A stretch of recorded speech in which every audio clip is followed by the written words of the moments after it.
15 Mother Bear created Forest Taxi Service for injured animals and lost humans. What this baby started put everyone in tears. The morning mist hung low between the towering pines, creating a veil that seemed to separate the forest from the rest of the world.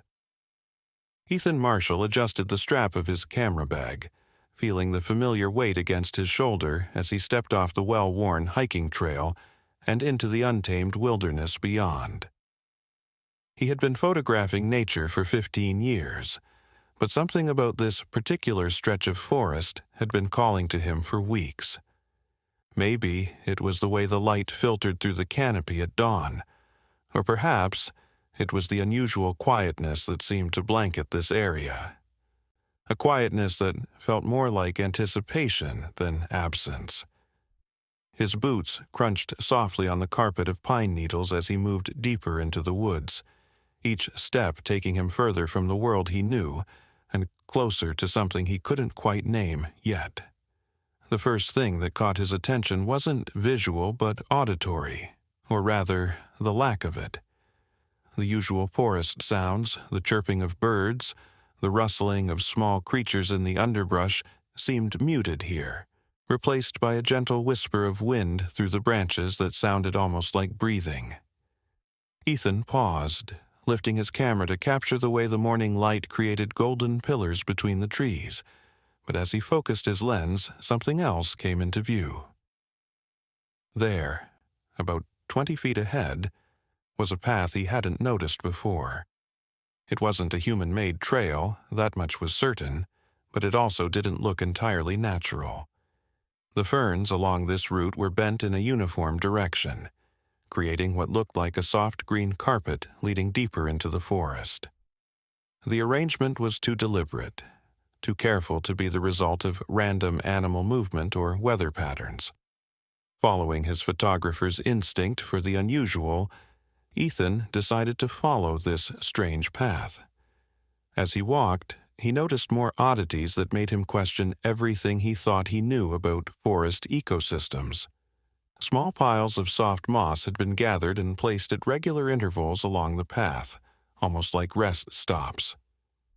Fallen branches had been moved aside and stacked neatly against tree trunks, clearing the way for easier passage. At first, he tried to rationalize these observations. Perhaps a group of hikers had been through here recently, though he saw no human footprints or trash. Maybe it was some kind of natural phenomenon he hadn't encountered before in all his years of nature photography. But the deeper he went, the harder it became to explain away what he was seeing. The path led him to a small clearing, where sunlight pooled like liquid gold on the forest floor. In the center of this natural amphitheater was something that made Ethan's breath catch in his throat. A young fox lay curled on a bed of gathered leaves and soft pine boughs, its breathing steady but labored. What struck him wasn't just the presence of an injured animal, which was common enough in the wild, but the condition it was in. The fox's left hind leg had been splinted with straight twigs and bound carefully with fresh vine, the kind of first aid that required opposable thumbs and conscious thought. Ethan knelt slowly, not wanting to startle the creature, and examined the makeshift medical treatment more closely. The splint was expertly applied, allowing for circulation while providing support. Fresh water had been left in a naturally formed depression in a nearby rock, and what looked like fresh berries were scattered within easy reach of the fox. His mind raced with possibilities, each more unlikely than the last. Could another hiker have done this? But who would have the knowledge and materials to create such a perfect wilderness splint? And why wouldn't they have taken the fox to a veterinary clinic? As he pondered these questions, Ethan noticed something else that sent a shiver down his spine. Around the clearing, barely visible unless you were looking for them, were more signs of deliberate care. A fallen log had been positioned to create shelter from the wind. Soft moss had been packed around the fox's resting spot for warmth. Even more mysteriously, he could see faint marks in the dirt, large pad prints that didn't match any dog he knew of. The fox stirred slightly, opening one amber eye to look at him. There was no fear in that gaze, which was unusual for a wild animal encountering a human. Instead, there was something that looked almost like recognition, or perhaps gratitude. Ethan slowly raised his camera, wanting to document this incredible scene, but as he did, he heard a sound that made him freeze. It was a low, rumbling sound, not quite a growl, more like a gentle warning. He turned his head slowly, scanning the tree line, but saw nothing. The sound came again, closer this time, and Ethan felt the distinct sensation of being watched, not with hostility, but with careful evaluation. He backed away from the fox slowly, his photographer's instincts warring with his survival instincts. Part of him wanted to stay, to solve this mystery, to capture whatever was creating this elaborate system of care in the wilderness. But another part, the part that had kept him safe during years of wilderness photography, told him he was in the presence of something beyond his understanding, something that deserved respect and distance. As he retreated along the path he had come, Ethan couldn't shake the feeling that he had stumbled upon something extraordinary, a secret the forest had been keeping for who knows how long. That night, back in his small cabin at the edge of the woods, Ethan couldn't stop thinking about what he had witnessed. He reviewed the photos he had managed to take, each one raising more questions than answers.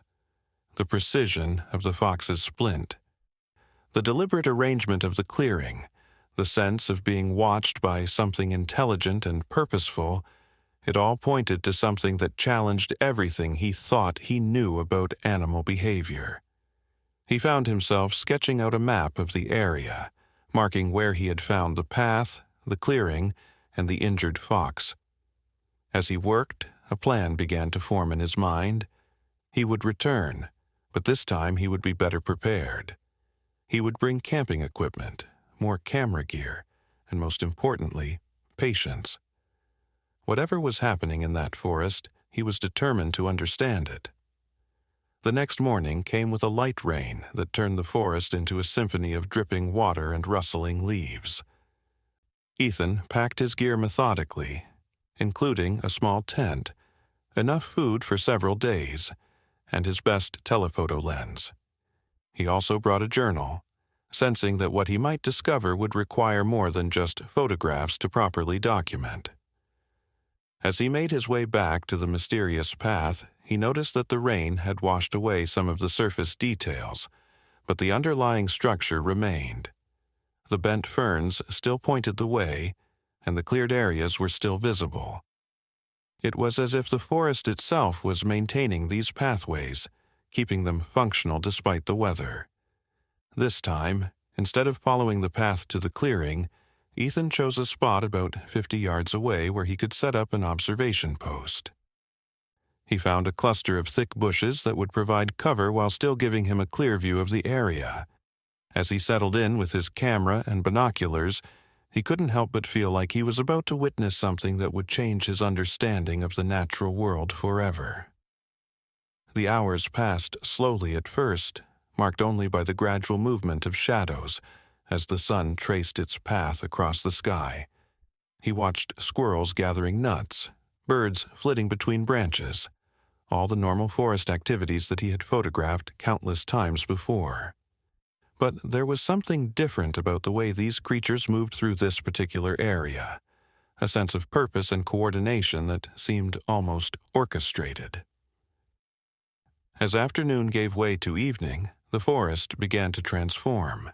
The quality of light changed, becoming golden and ethereal, and with it came a shift in the forest's energy. Ethan noticed it first as a change in the bird songs, which became more melodious and seemed to follow a pattern, almost like they were announcing something. Then he saw movement in the underbrush, not the random scurrying of small animals, but deliberate measured steps. His heart rate quickened as he raised his camera, adjusting the focus on his telephoto lens. What emerged from the forest shadows was beyond anything he had imagined. It was a bear, but not just any bear. This was clearly a mother, her movements graceful despite her size, her dark fur catching the evening light in a way that made her seem almost otherworldly. But it wasn't just her presence that took Ethan's breath away, it was what she was doing. She moved with clear intention toward the clearing where the injured fox lay, and in her mouth, held as gently as a mother cat would carry a kitten, were fresh medicinal plants that Ethan recognized as natural anti-inflammatories, the kind that grew near the stream about a mile away. She approached the fox with no sign of predatory interest, instead displaying what could only be described as careful concern. The fox, which should have been terrified at the approach of such a large predator, remained calm, even lifting its head slightly as if in greeting. The bear set down the plants near the fox, and then did something that made Ethan's hand shake as he tried to keep his camera steady. She used her large paw with surprising delicacy to push the plants closer to the fox, then moved to check the splint, adjusting it slightly with movements that showed she understood its purpose. It was like watching a wilderness nurse making rounds, checking on a patient with practiced efficiency and genuine care. But the revelations didn't stop there. As the bear finished her ministrations with the fox, Ethan became aware of other animals gathering at the edges of the clearing. A deer with a pronounced limp emerged from one side, moving slowly but deliberately toward the bear. 2 rabbits, one clearly supporting the other, appeared from another direction. Even a large owl, one wing held at an awkward angle, perched on a low branch overlooking the scene. It was as if word had spread through the forest that the healer had arrived, and all who needed help were coming to seek it. The bear acknowledged each arrival with what seemed like individual attention. She approached the limping deer first, examining its leg with her nose, then gently nudging it toward a specific spot where the ground was softer. For the rabbits, she used her large body to create a sheltered space where the injured one could rest while she brought it some of the medicinal plants. The owl received the most puzzling treatment. As the bear stood on her hind legs and made soft, rumbling sounds that seemed to communicate something the owl understood, because it carefully glided down to a lower perch where the bear could examine its wing more closely. Ethan watched in absolute awe as this scene unfolded before him. His camera clicked continuously, capturing image after image of something that no wildlife textbook had ever described. This wasn't just unusual animal behavior, it was evidence of empathy, medical knowledge, and interspecies cooperation on a level that science said shouldn't exist. The bear was not just helping these animals, she was triaging them, prioritizing based on severity of injury, and providing specific treatments for different ailments. It was medicine practiced with a compassion that many human doctors would admire. As darkness began to fall, the bear's work seemed to wind down. The animals she had tended to either settled into safe spots around the clearing or slowly made their way back into the forest, moving with noticeably more ease than when they had arrived. The bear herself sat for a moment in the center of the clearing, her massive form silhouetted against the dying light. Then she did something that sent chills down Ethan's spine. She turned her head and looked directly at his hiding spot, her eyes meeting his through the telephoto lens. It wasn't a threatening look, nor was it surprised. It was knowing, as if she had been aware of his presence all along and had allowed him to witness this sacred ritual of forest healing. The bear held his gaze for what felt like an eternity, but was probably only a few seconds. Then she turned and melted back into the forest shadows with a grace that seemed impossible for an animal of her size. Ethan remained frozen in place, his camera still raised, but his finger no longer on the shutter. He had just witnessed something that would change not only his understanding of nature, but possibly the world's understanding of animal intelligence and compassion. As he finally lowered his camera and began to process what he had seen, one thought kept repeating in his mind. If this bear was capable of such organized, compassionate care, what else were animals capable of that humans had simply never noticed? The walk back to his cabin that night felt different. Every shadow could be hiding another secret. Every sound might be part of a communication system he didn't understand. The forest, which had always been his sanctuary and subject, now felt like a living entity with its own rules, its own society, and its own forms of kindness. Ethan knew he would be back tomorrow, and the day after, and for as many days as it took to understand this phenomenon. But he also knew that he was being given a privilege, allowed to witness something sacred in secret.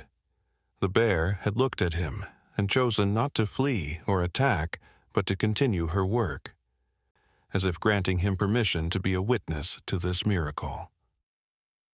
That night, Ethan sat by his cabin window, looking out at the dark forest and writing in his journal by lamplight. He wrote about every detail he could remember, every movement the bear had made, every reaction from the injured animals. But more than that, he wrote about what this meant for humanity's understanding of the natural world.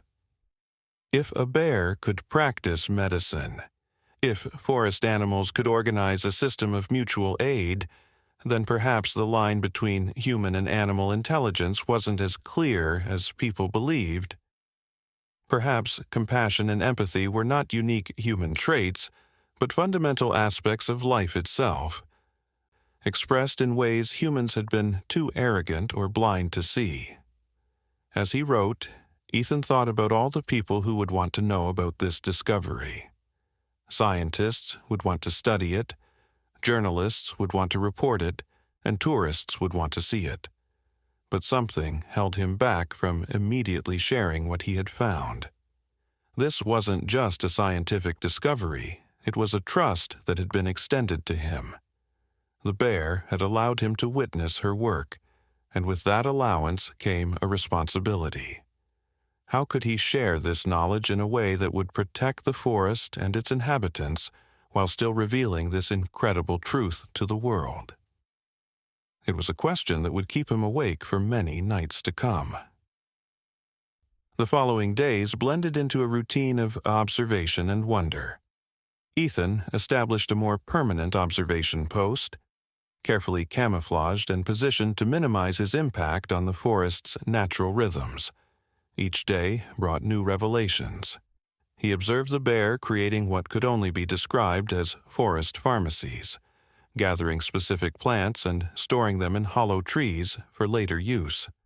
He watched her teach younger animals, possibly her own cubs, though they were nowhere to be seen, about which plants were medicinal and which were harmful.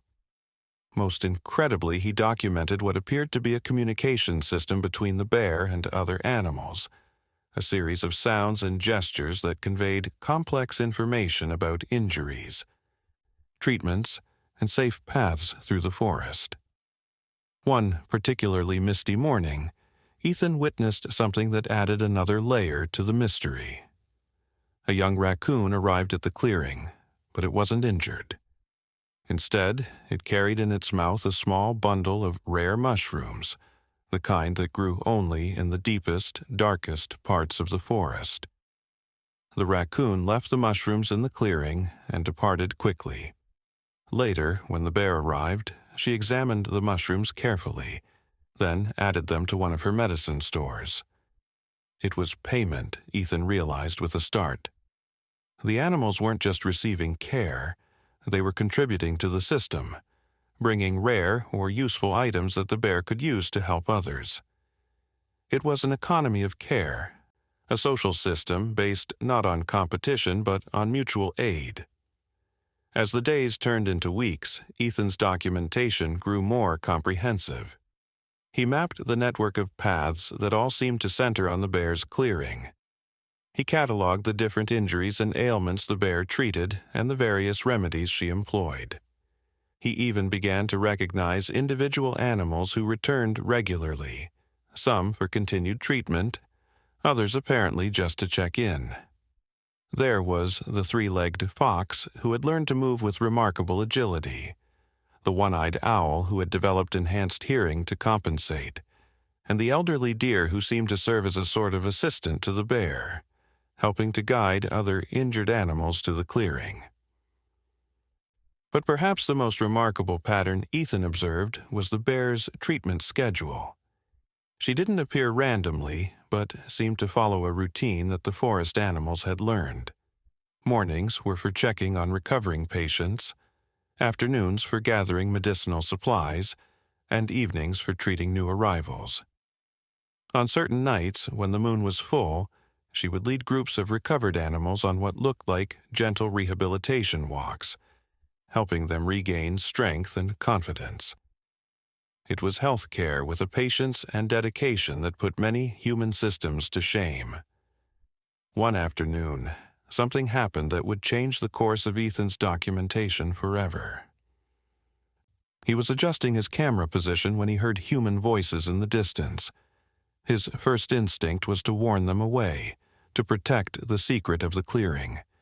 But as the voices grew closer, he realized one of them was young, very young, and crying. Through his binoculars, he saw a family, clearly lost, the parents trying to comfort a young girl while looking increasingly worried as they checked their phones for non-existent signal. They were heading away from the trail, deeper into the forest, exactly the wrong direction if they wanted to find their way back to civilization. Ethan was about to reveal himself and offer help when he noticed movement in the underbrush. The bear had emerged from a different direction than usual, and she was watching the family with what looked like careful assessment. Ethan held his breath, torn between his duty to warn the family and his curiosity about what the bear would do. The crying of the child seemed to make the decision for the bear. She moved, not toward the family but parallel to them, deliberately stepping on branches and rustling leaves. The noise caught the father's attention, and he pointed in the bear's direction, suggesting they move away from the sound. This adjustment in their path would take them back toward the trail, Ethan realized. The bear was herding them to safety without revealing herself. For the next hour, Ethan watched in amazement as the bear orchestrated the family's return to safety. Each time they started to veer in the wrong direction, she would create just enough noise, just enough movement to redirect them. She maintained a careful distance, never close enough to be seen clearly but always present enough to influence their path.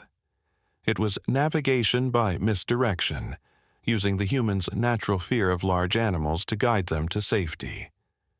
When the family finally stumbled back onto the main trail, their relief palpable even from a distance, the bear sat for a moment watching them go. Then she turned and looked directly at Ethan again, as if to say, "You see, we help everyone." This incident added a new dimension to Ethan's understanding. The bear's compassion wasn't limited to forest animals. It extended to any creature in need, including humans who would likely be terrified if they knew how close they had come to her. It was a selfless kind of help, one that sought no recognition or gratitude, only the satisfaction of knowing another being was safe. Ethan thought about all the stories of people who had gotten lost in forests and found their way out, claiming they had felt guided or protected by something they couldn't explain. How many of those stories might have involved guardians like this bear, operating in secret to protect and guide? As summer progressed into early autumn, the forest began its annual transformation. Leaves turned gold and crimson, creating a canopy of fire above the still green understory. The bear's activities shifted too, with more focus on helping animals prepare for the coming winter. She showed squirrels the best places to cache nuts, places that would remain accessible even under snow. She helped birds identify the strongest branches for winter roosts. Most touchingly, she spent extra time with the elderly and weak, ensuring they had adequate shelter and access to food sources. It was community care at its most fundamental level, ensuring that the most vulnerable would survive the harsh months ahead. Ethan had by now filled several memory cards with photographs and hours of video footage. His journals contained detailed observations that would revolutionize the understanding of animal behavior and intelligence. But still, he hesitated to share his discovery with the wider world. He had seen what human attention could do to wilderness areas, how quickly a place of wonder could become a tourist attraction, its magic destroyed by crowds and commerce. The bear and her forest hospital needed protection, not publicity. Yet the knowledge he had gained felt too important to keep entirely to himself. It was proof that nature was far more complex and compassionate than humans gave it credit for, and that proof might change how people viewed and treated the natural world. One evening, as Ethan was reviewing his notes by lamplight, he noticed something in one of his photographs that he had missed before. In the background of a shot focused on the bear treating a wounded rabbit, there was another figure, partially hidden by foliage. It was another bear, smaller and younger, watching the proceedings with intense focus. Over the next few days, Ethan paid special attention to this second bear and realized it was learning, being taught the art of forest medicine by the larger bear. This wasn't just one exceptional animal, it was a tradition being passed down, a knowledge system being preserved and transmitted across generations. The implications were staggering. If this healing behavior was learned and taught, it meant there could be other bears in other forests practicing similar care. It meant this wasn't an anomaly, but possibly a widespread phenomenon that humans had simply never noticed or documented. Ethan began to wonder about all the forests around the world, all the places where animals might be caring for each other in ways that defied human understanding. How many secrets did nature still hold? How much had humanity missed by assuming animals were simply driven by instinct rather than choice, survival rather than compassion? As the days grew shorter and colder, Ethan noticed changes in the forest's rhythm. Animals began visiting the clearing in larger groups, as if preparing for something. The bear spent more time organizing her medicine stores, creating what looked like emergency caches in multiple locations. Even the healthy animals seemed to be contributing more, bringing food and materials to create a stockpile. It reminded Ethan of how human communities prepared for natural disasters, everyone contributing what they could to ensure collective survival. But this was happening without meetings, without planning committees, without any of the formal structures humans relied on. It was organic cooperation, arising from some deep understanding that survival was easier together than alone. One particularly cold morning, Ethan arrived at his observation post to find the clearing transformed. Snow had fallen during the night, not much, just a light dusting that made the forest look like it had been sprinkled with sugar. In the center of the clearing, the bear sat surrounded by at least a dozen animals of various species. It looked like a gathering, a meeting of some kind. The animals weren't injured, or at least not visibly so. They seemed to be communicating, though in ways too subtle for Ethan to fully understand. Head movements, ear positions, small vocalizations. It was clearly a complex conversation about something important. Then something extraordinary happened. A small bird, a chickadee, flew rapidly into the clearing, chirping urgently. The bear immediately stood, and several of the other animals also became alert. The bird flew in a specific direction, returned to the bear, then flew the same direction again. It was clearly conveying information about something that needed attention. Without hesitation, the bear began moving in the direction the bird indicated, and to Ethan's amazement, several other animals followed. A fox, 2 rabbits, and even a deer formed what looked like a rescue party, each moving with purpose toward whatever emergency the bird had discovered. Ethan quickly packed his equipment and followed at a distance, his curiosity overwhelming his usual caution. The group moved through the forest for about a mile before stopping at a steep ravine. At the bottom, barely visible through the snow and fallen leaves, was a young deer, its leg clearly broken, unable to climb the steep sides. What happened next was one of the most coordinated animal rescue efforts Ethan had ever witnessed. The bear carefully made her way down the slope, while the other animals positioned themselves at various points along the ravine's edge. The fox and rabbits began gathering vines and strong branches, actually working together to create what looked like a crude rope. The bear reached the injured deer and spent several minutes examining it, her touch gentle despite her powerful paws. Then, with incredible care, she positioned herself so the deer could lean against her for support. But getting back up the slope would be impossible with the deer unable to use one of its legs. This is where the improvised rope came into play. The animals at the top had somehow secured it to a strong tree, and the bear used her teeth to grip it while supporting the deer with her body. It was slow, painstaking work, but eventually they managed to get the injured deer to safer, level ground. The rescue didn't end there.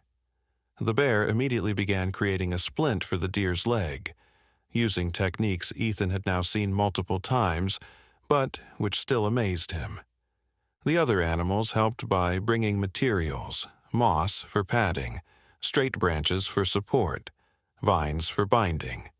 It was teamwork that would have been impressive among humans, let alone among different species of wild animals. When the splint was complete and the deer was as comfortable as possible, the bear did something that brought tears to Ethan's eyes. She lay down next to the injured deer, sharing her body heat, while the other animals formed a protective circle around them. They were ensuring the deer wouldn't be alone or vulnerable during its initial recovery. Ethan documented all of this, his camera capturing images that no one would believe were real without seeing them. But as he watched this incredible display of interspecies cooperation and compassion, he found himself thinking less about the scientific implications and more about what this meant for humanity's place in the natural world. Humans had always considered themselves separate from and superior to nature, the only species capable of altruism and organized society. But here was proof that these qualities existed throughout the natural world, expressed in ways humans had been too blind or arrogant to recognize. As the sun began to set, painting the snowy forest in shades of pink and gold, the rescue party began to disperse. Some animals helped the injured deer move to a more sheltered location, while others went to gather food and water. The bear supervised it all with what could only be described as maternal concern. Before leaving, she once again looked directly at Ethan's position, and this time he could swear he saw her nod slightly, as if acknowledging his role as witness and chronicler of these events. Then she disappeared into the darkening forest, leaving Ethan alone with his thoughts and the weight of the knowledge he now carried. That night, Ethan made a decision. He would continue documenting the bear and her forest hospital, but he would also begin preparing a way to share this knowledge that would protect the forest and its inhabitants. Perhaps a book, published with careful omission of exact locations. Maybe a documentary that focused on the behavior rather than the place. Or possibly working with conservation organizations to establish protected areas without revealing why they were truly special. The world needed to know that nature was capable of this level of compassion and cooperation, but that knowledge had to be shared responsibly. As autumn deepened and winter approached in earnest, the forest's medical system adapted to the changing conditions. The bear established winter shelters in protected areas, places where injured animals could recover without freezing. She taught other animals about foods that remained nutritious even when dried or frozen. Most remarkably, she seemed to be preparing for the months when she would be less active, training other animals to provide basic care in her absence. The young bear Ethan had noticed earlier was taking on more responsibilities, checking on patients and maintaining the medicine stores. It was succession planning that any organization would admire. One snowy afternoon, Ethan witnessed something that would become one of his most treasured memories. A very old wolf, clearly at the end of its life, made its way slowly to the clearing. The bear greeted it like an old friend, touching noses in what seemed like recognition. The wolf was not injured or sick in a way that could be treated. It was simply dying of old age. What the bear provided wasn't medicine, but comfort. She stayed with the wolf for hours, lying beside it, occasionally grooming its fur with surprising gentleness. Other animals came and went, some bringing small offerings of food the wolf couldn't eat, but which seemed to be tokens of respect. As darkness fell, the wolf's breathing became more labored. The bear never left its side, and neither did Ethan, though he had stopped photographing out of respect for the moment. When the wolf finally passed, the bear did something extraordinary. She called out, a long, low sound that echoed through the forest, and within minutes other wolves appeared. They had been waiting, Ethan realized, knowing their pack member was dying, but respecting the sacred space of the clearing. The bear stepped back, allowing the pack to say their goodbyes in their own way. It was a scene of such profound respect for death and grief that Ethan found himself crying, his tears freezing on his cheeks in the cold night air. The wolves eventually carried their packmate away, but not before the alpha approached the bear and touched her nose in what was clearly a gesture of gratitude. The bear watched them go, then sat alone in the clearing for a long time, looking up at the stars that were beginning to appear through gaps in the clouds. Ethan understood in that moment that what he had been documenting wasn't just animal behavior or even intelligence. It was wisdom, accumulated over generations and expressed through actions rather than words. The bear wasn't just treating injuries. She was maintaining the spiritual and emotional health of the entire forest community. As winter truly set in, Ethan's visits to the forest became less frequent. The cold was harsh, and he knew his presence might disturb animals who needed to conserve energy. But he had enough documentation to begin the careful process of sharing his discovery with the world. He started by reaching out to a few trusted colleagues, wildlife biologists who he knew would appreciate both the significance of the discovery and the need for discretion. Their reactions ranged from skepticism to amazement, but all agreed that if Ethan's documentation was accurate, it would fundamentally change how humanity understood animal consciousness and society. Meanwhile, the forest continued its rhythm of care and mutual aid, as it had likely done for generations before Ethan's discovery, and would continue long after. The bear and her apprentice maintained their rounds, checking on the vulnerable, treating the injured, and ensuring that the forest's most fragile members survived the harsh winter. It was a system that had never needed human validation or understanding to function, but now that a human had witnessed it, there was potential for a bridge between two worlds that had always been more connected than most people realized. On one of his final observation days before winter made travel impossible, Ethan witnessed one more event that would stay with him forever.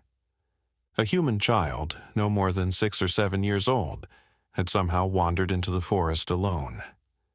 Ethan could hear the distant calls of what must have been search parties, but they were looking in the wrong area.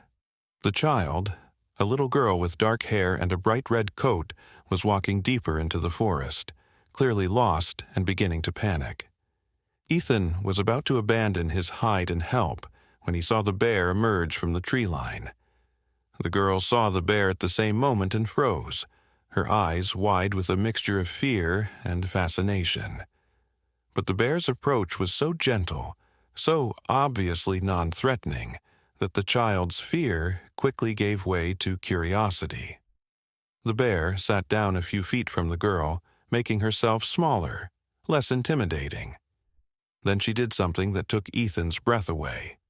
She began to play, rolling in the snow, making soft, almost purring sounds.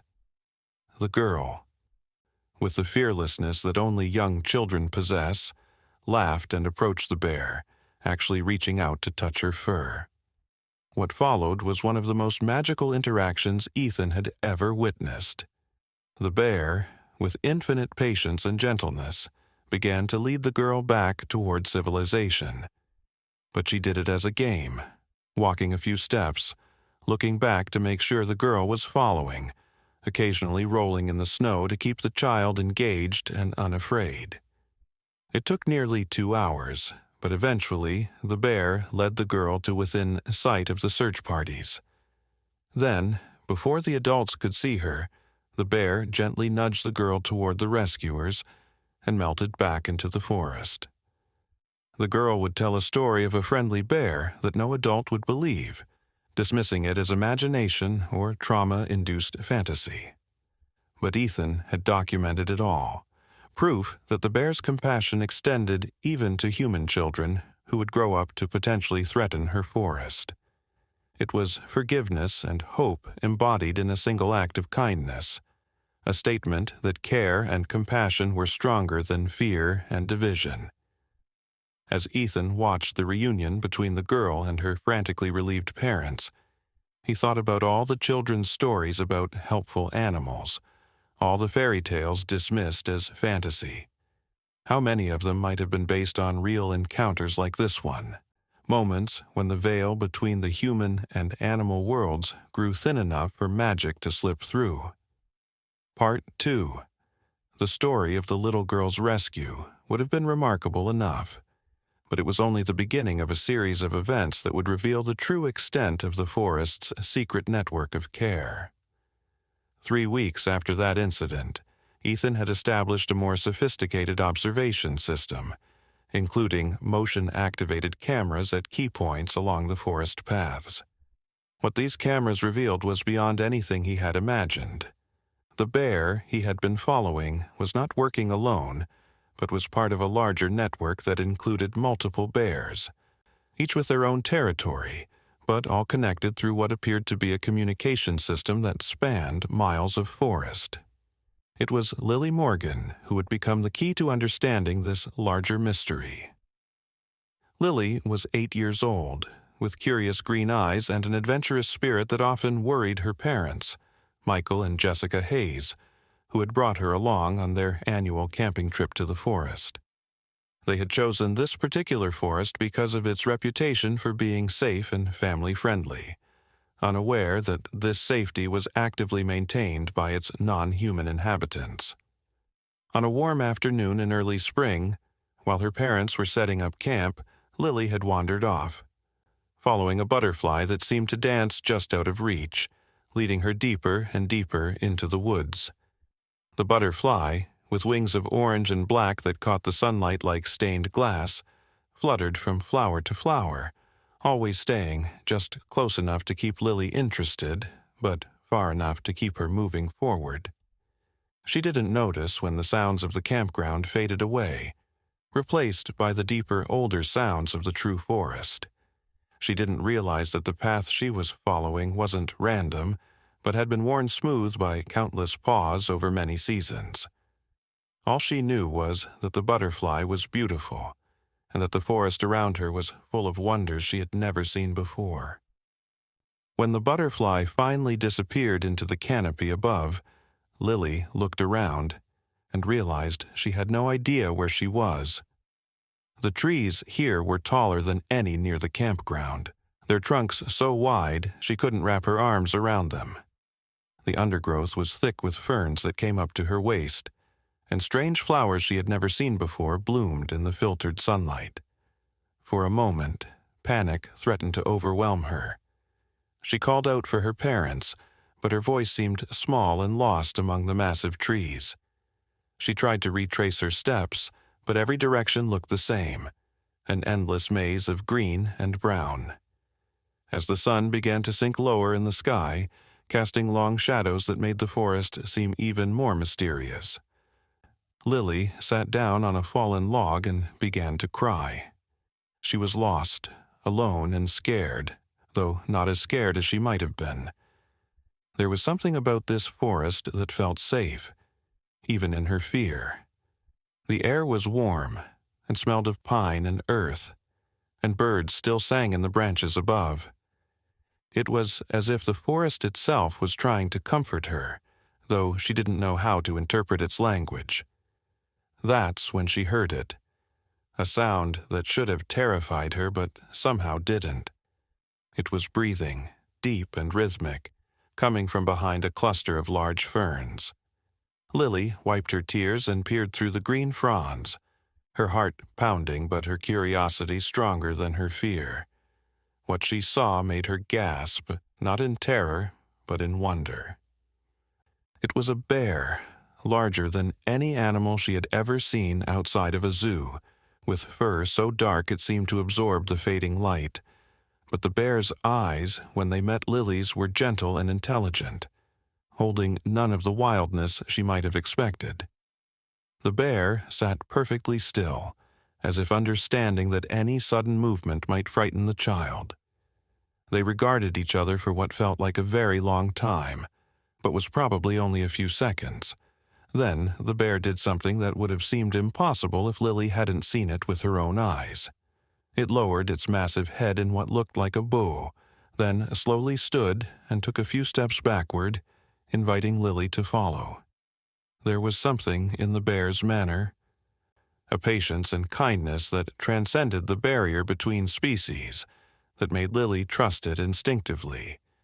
She stood up from the log, her legs shaky but her fear diminishing, and took a tentative step toward the bear. The bear responded by taking another step back, maintaining the distance between them while clearly indicating the direction they should go. It was like a dance, the bear leading and Lily following, always keeping just enough space between them to prevent fear, while staying close enough to provide guidance. As they moved through the forest, Lily noticed that the bear was choosing the easiest path, avoiding roots that might trip her and branches that might scratch. The journey through the forest became something magical for Lily. The bear would occasionally stop and look back, making sure she was keeping up, and sometimes it would make soft rumbling sounds that seemed almost like encouragement. When they came to a small stream that Lily couldn't easily cross, the bear did something extraordinary. It walked upstream a short distance to where a fallen tree created a natural bridge, then waited on the other side for Lily to carefully make her way across. It was problem-solving that showed not just intelligence but consideration for the limitations of a small human child. As they traveled, other animals began to appear, watching from safe distances. A family of deer observed from a meadow, their eyes curious but unafraid. Squirrels chattered from the branches above, seeming to announce their passage.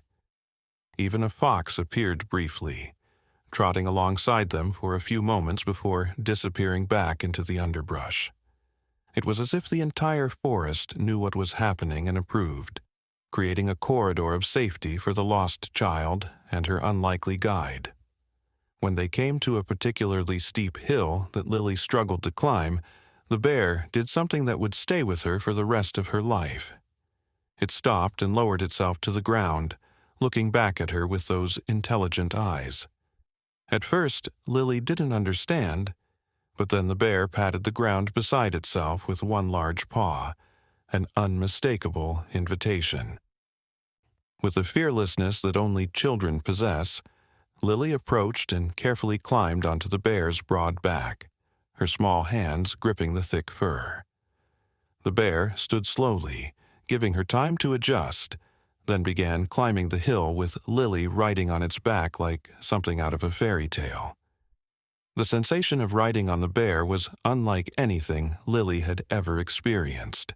The bear's fur was warm and surprisingly soft, and she could feel the powerful muscles moving beneath as it walked.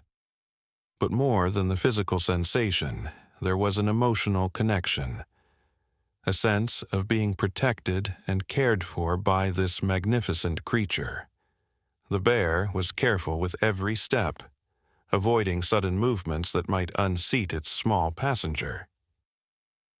When they reached the top of the hill, it lowered itself again, allowing Lily to slide off safely.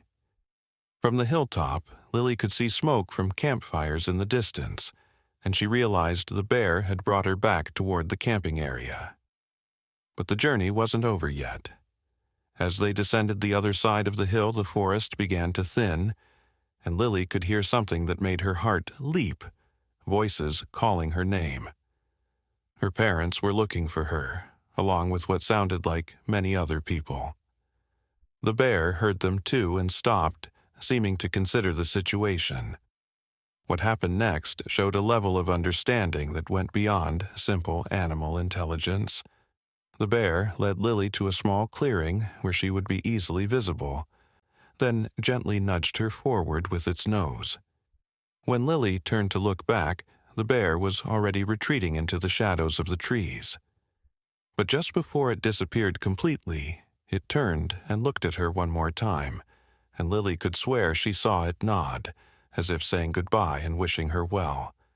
Then it was gone, melting into the forest as if it had never been there at all.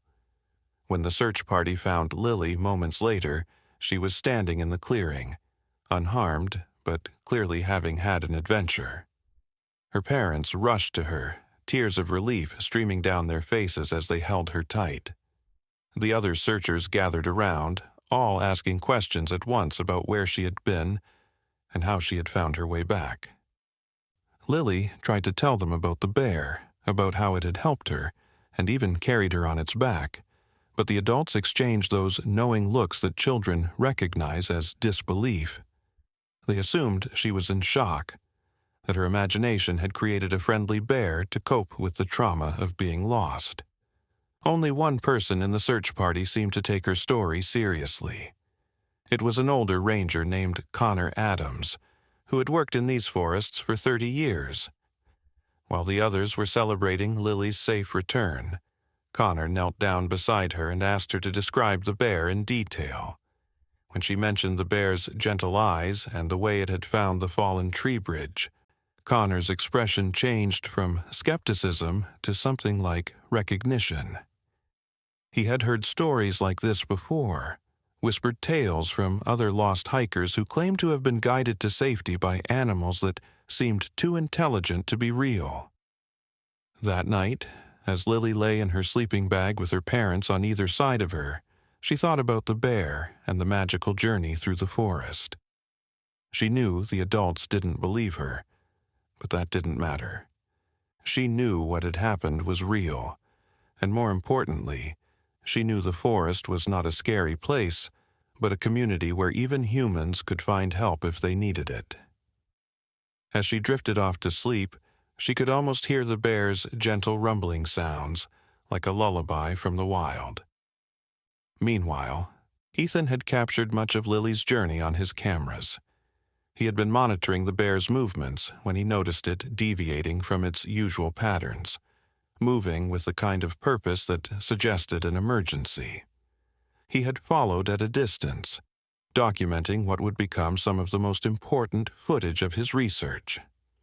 The sight of the bear carrying the child on its back was something that would challenge every assumption about wild animal behavior. But more than that, it was proof of something Ethan had begun to suspect, that the bears weren't just helping forest animals, but were guardians of the forest itself, protecting all who entered their domain. The footage also revealed something else remarkable. As the bear had guided Lily through the forest, other bears had been working in coordination.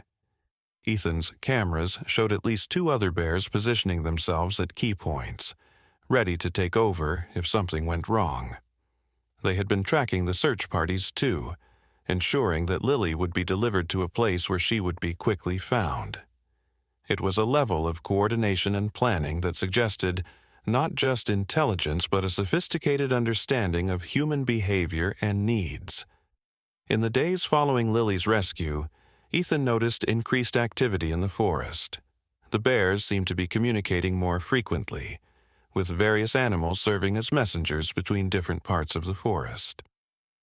It was as if Lily's rescue had triggered some kind of discussion or evaluation among the forest's inhabitants. Ethan documented meetings between bears from different territories, gatherings that looked like councils where information was shared and decisions were made. The forest had revealed itself to be not just a collection of individual animals, but a society with its own governance and protocols. The young bear that Ethan had identified as an apprentice was now taking on more responsibilities. It had been present during Lily's rescue, watching from a distance, learning how to interact with humans safely. This suggested that the knowledge of how to help humans was being actively taught, passed down from generation to generation, just like the knowledge of medicinal plants and healing techniques. It was cultural transmission, something scientists had only recently begun to acknowledge in a few species like apes and dolphins. But here it was happening among bears and involving complex interspecies relationships.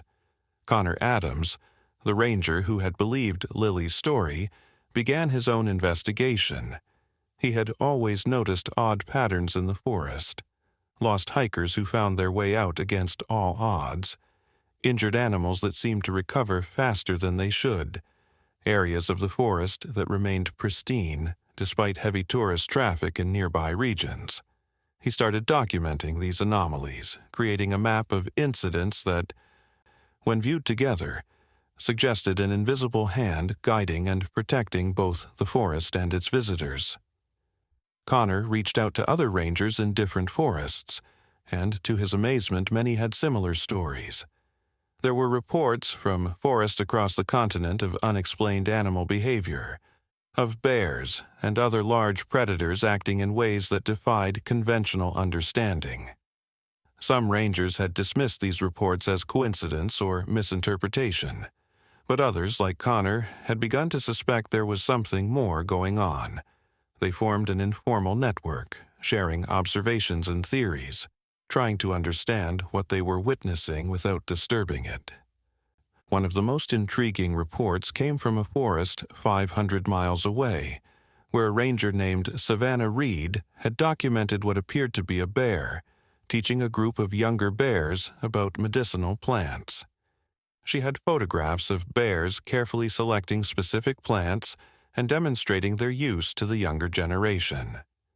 This aligned perfectly with what Ethan had observed, suggesting that this behavior wasn't unique to one forest or one group of bears, but might be widespread, a hidden culture that existed parallel to human society. Back in Ethan's forest, the bear who had rescued Lily continued her work, but now with a new addition to her routine.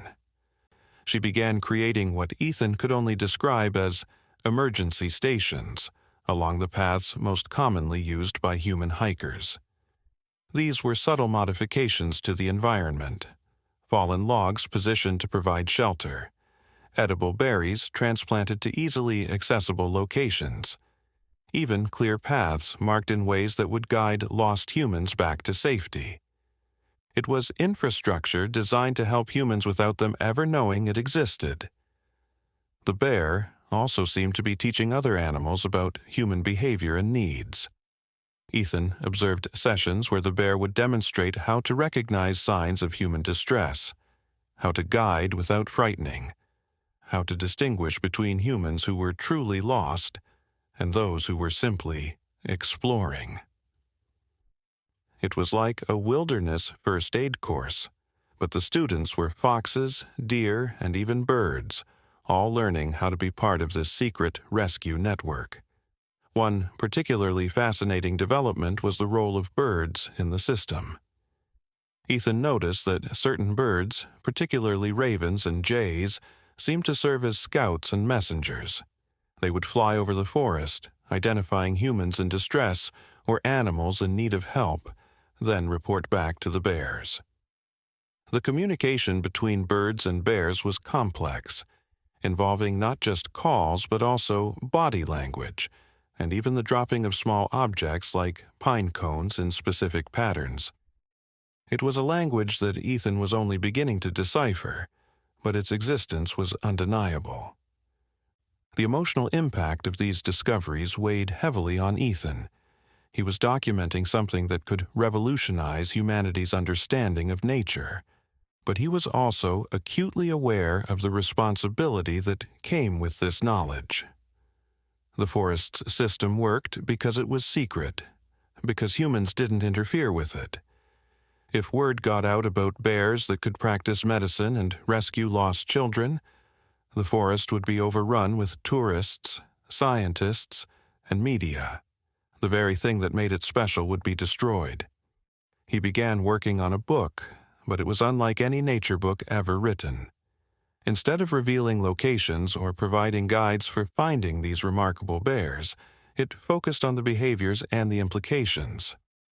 He wrote about intelligence and compassion in nature, about the possibility that human society had parallels throughout the animal kingdom. He included his photographs, but edited them carefully to remove any identifying landmarks. It was documentation designed to inspire rather than exploit, to change minds rather than attract crowds. Lily, meanwhile, had become something of a celebrity in her school. Her story of the bear who saved her had spread, and while most adults smiled indulgently at what they assumed was a child's imagination, other children believed her completely. They asked her endless questions about what the bear looked like, how it felt to ride on its back, whether she had been scared. Lily answered honestly, describing the bear's gentle nature and the magical feeling of being guided through the forest. She had begun drawing pictures of her adventure, images that captured something essential about the experience, even if they weren't photographically accurate. These drawings caught the attention of Lily's art teacher, who was struck by the emotion and detail in them. The bear in Lily's drawings wasn't a cartoon or a stuffed animal come to life. It was a real, complex creature with intelligence in its eyes and purpose in its posture. The teacher, named Avery Johnson, had a background in wildlife illustration and recognized something in Lily's drawings that suggested actual observation rather than imagination. She began to wonder if there might be more to Lily's story than anyone had realized. Avery decided to visit the forest where Lily had gotten lost, bringing her sketchbook and a sense of open-minded curiosity. She didn't expect to see a bear, but she wanted to understand the environment that had inspired such vivid and consistent drawings from a child. What she found exceeded her expectations. While she didn't encounter the bears directly, she noticed the same patterns Ethan had documented, the carefully maintained paths, the strategic placement of resources, the sense of organization in what should have been chaos. As she sketched the forest, trying to capture its essence, Avery became aware of being watched. It wasn't a threatening feeling, but rather one of assessment, as if the forest was evaluating whether she was friend or foe. She remained still, continuing to draw, and gradually animals began to appear. First a deer, then some rabbits, and finally a fox, all watching her with unusual boldness. When she finally packed up to leave, she found that her path back to the parking area had been subtly marked with bent ferns and strategically placed stones, guides she was certain hadn't been there on her way in. Avery's sketches, combined with Lily's drawings, began to form a visual narrative of the forest's secret life. Without meaning to, they were creating an artistic record that complemented Ethan's scientific documentation. When Avery showed some of her sketches to Connor, the ranger who had believed Lily's story, he recognized immediately what she had captured. The two began collaborating, combining Avery's artistic eye with Connor's years of forest observation to create a more complete picture of what was happening. The collaboration expanded when Connor introduced Avery to other rangers who had been documenting similar phenomena. Together, they began to piece together a map of what they came to call the invisible forest, the network of care and communication that existed beneath the surface of what most people saw. They were careful to keep their research quiet, understanding instinctively that publicity would be destructive. Instead, they focused on understanding and protecting, working to ensure that the forests where these behaviors occurred remained undisturbed. One autumn evening, Ethan had an encounter that would change his understanding once again. He was at his usual observation post when the bear he had been following for months approached him directly. There was no threat in her manner, just a calm purposefulness that made Ethan remain still despite his racing heart. The bear came within a few feet of him, closer than she had ever been before, and sat down.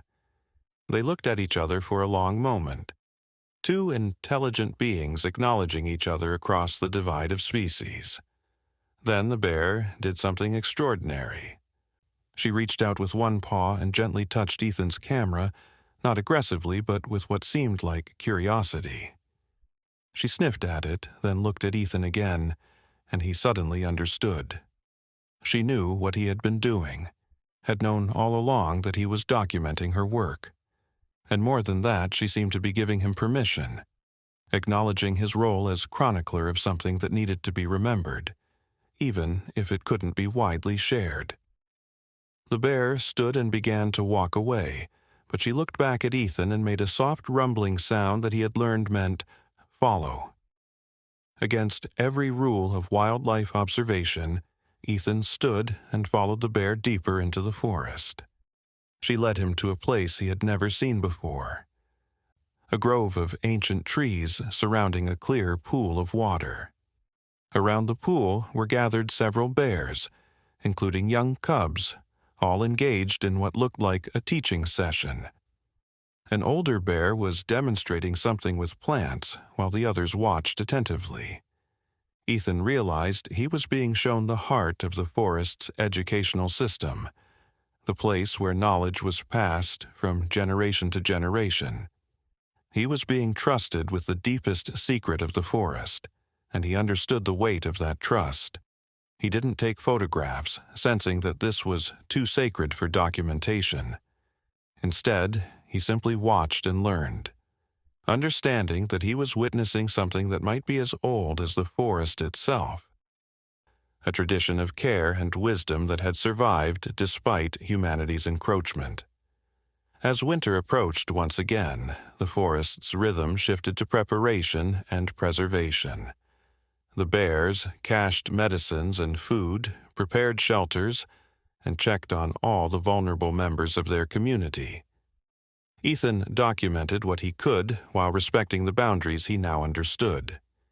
He had enough material to write several books, produce documentaries, and revolutionize the study of animal behavior. But he also had a responsibility to protect what he had discovered. Working with Connor, Avery, and the network of rangers who had become aware of the phenomenon, Ethan developed a plan. They would release information slowly and carefully, focusing on the general principles rather than specific locations. They would work with conservation organizations to protect key forests without revealing why they were special. They would educate people about the intelligence and compassion of animals without creating a spectacle that would destroy the very thing they were trying to protect. The first step was a series of children's books, illustrated by Avery and written by Ethan under a pseudonym. The books told stories of forest animals helping each other and occasionally helping lost humans, presented as fiction, but containing enough truth to plant seeds of understanding. Lily contributed ideas and even some illustrations, her experience giving the stories an authenticity that resonated with the young readers. The books became popular, not because they revealed a secret, but because they told beautiful stories about kindness and cooperation in nature. Meanwhile, Connor worked within the Ranger Service to implement new policies that would protect the forests where these behaviors had been observed. He framed it in terms of preserving biodiversity and maintaining ecosystem health, never mentioning the real reason certain areas needed extra protection. It was a delicate balance, protecting without revealing, preserving without explaining. But gradually, the forests where the bears practiced their healing arts became safer from development and exploitation. One spring day, almost 2 years after her initial adventure, Lily returned to the forest with her parents. She was older now, 10 years old, with a deeper understanding of what had happened to her. As her parents set up camp, she walked to the edge of the woods, not to wander off, but simply to stand at the boundary between two worlds. She didn't expect to see the bear again, but she wanted to say thank you, even if no one was listening. To her amazement, the bear appeared just for a moment at the edge of the trees. It was the same bear, Lily was certain, recognizable by something in its eyes rather than any physical feature.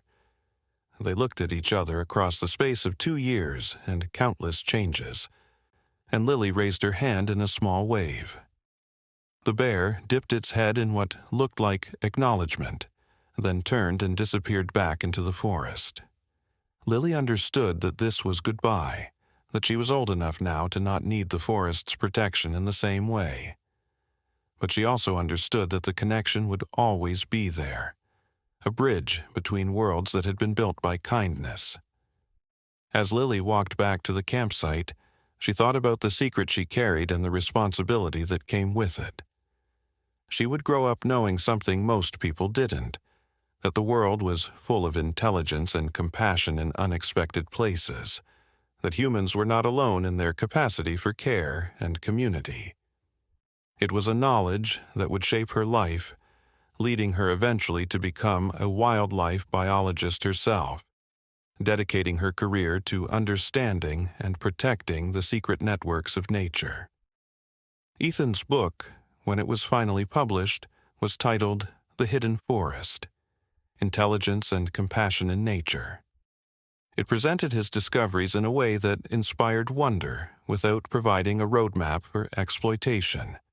The response was mixed, with some scientists dismissing it as anthropomorphism, while others recognized the careful documentation behind the lyrical prose. But among those who spent time in forests, who had always sensed there was more to nature than what science had documented, the book resonated deeply. The book included a foreword by an anonymous forest ranger who wrote, "We have always known that forests are more than collections of trees and animals. They are communities, societies, civilizations that exist parallel to our own. The bears who practice medicine, the birds who serve as messengers, the deer who guide the lost, these are not fantasies but realities we are only beginning to understand. Our role is not to expose and exploit these wonders but to protect and preserve them, to ensure that future generations might also stumble upon magic in the woods and be saved by the kindness of creatures we have too long considered lesser than ourselves." The impact of the book was subtle but significant. It didn't lead to crowds of tourists searching for medical bears, but it did lead to a shift in how some people thought about nature. Conservation efforts gained support from unexpected quarters. Wildlife protection laws were strengthened. And perhaps most importantly, children who read the book or heard its stories grew up with a different understanding of the natural world, one that recognized intelligence and compassion in all living things.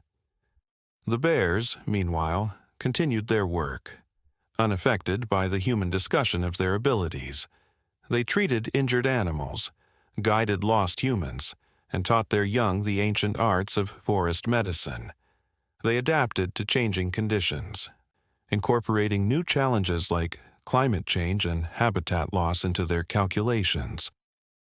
They remained what they had always been: guardians of the forest, protectors of the vulnerable, practitioners of a medicine that treated not just bodies but communities.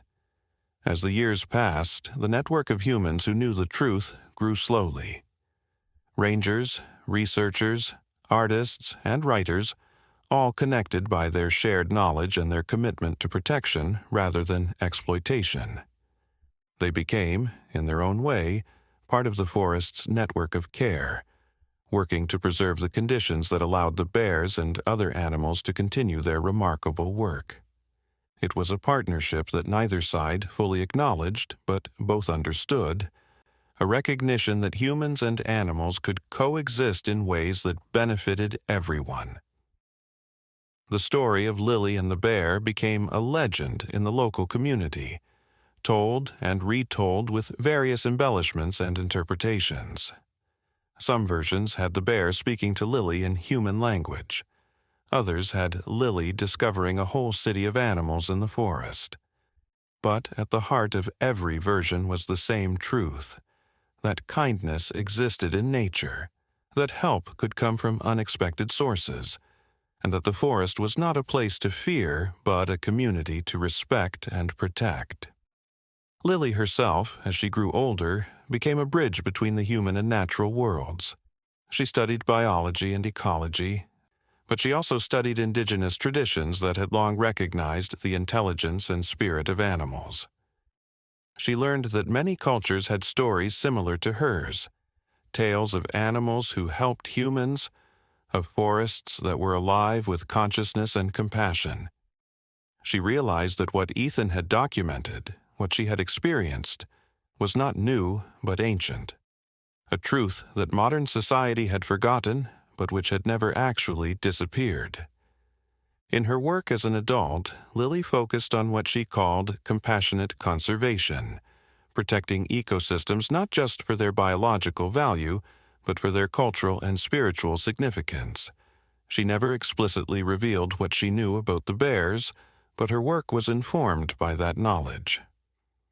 She fought to preserve forests that others saw as unremarkable, knowing that they might harbor secrets as profound as the one she had encountered as a child. She educated others about the intelligence and emotional complexity of animals, laying groundwork for a future where the bear's abilities might be openly acknowledged without being exploited. The bear, who had saved Lily, grew older too, eventually passing her knowledge and responsibility to the younger bear, who had been her apprentice. The transition was seamless, the forest's medical system continuing without interruption. The new lead healer brought her own innovations, adapting to new challenges and opportunities. She established connections with bears in neighboring forests, expanding the network of care.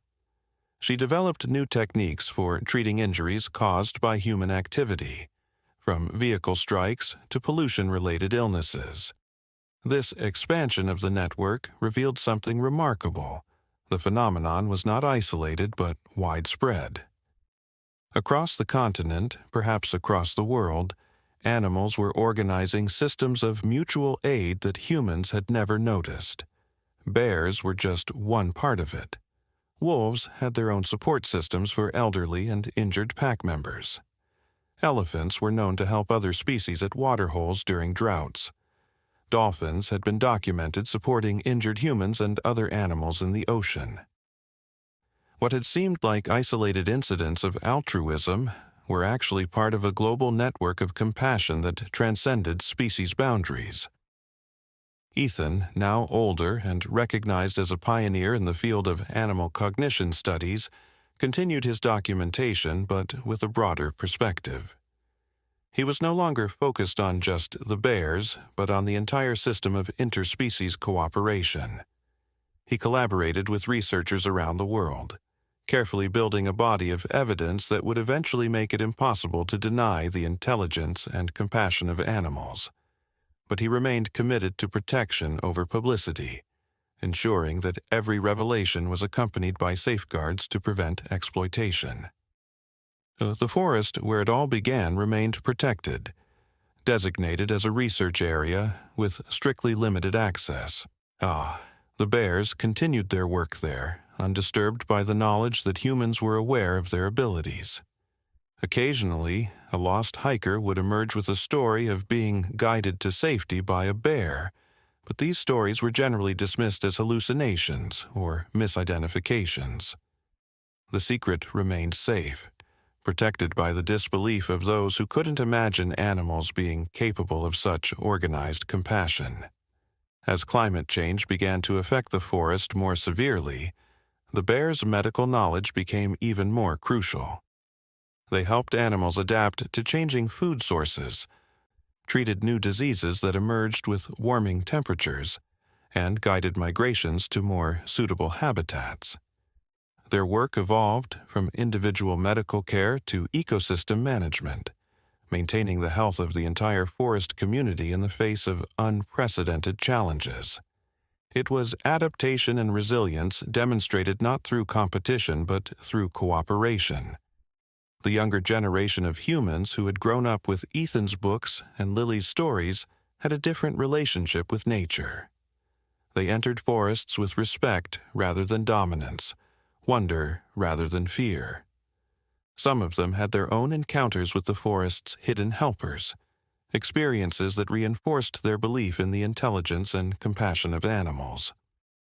They became the next generation of protectors, working in various fields to preserve and understand the natural world.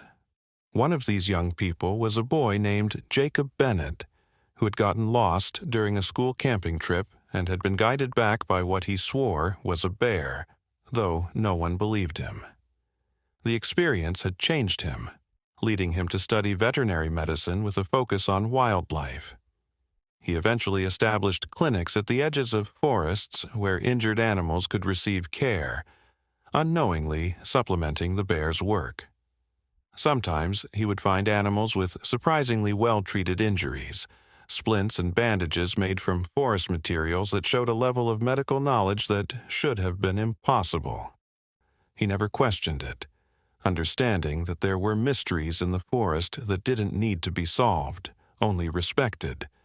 The network of human protectors grew to include artists, writers, filmmakers, and educators, all working to shift human consciousness toward recognition of animal intelligence and compassion. They didn't reveal the specific secrets they knew, but they laid groundwork for a future where such revelations wouldn't lead to exploitation. They created nature documentaries that showed animals as complex beings with emotions and societies. They wrote children's books that normalized the idea of animal intelligence. They developed educational programs that taught empathy and respect for all living things. Meanwhile, the bears' network continued to expand and evolve.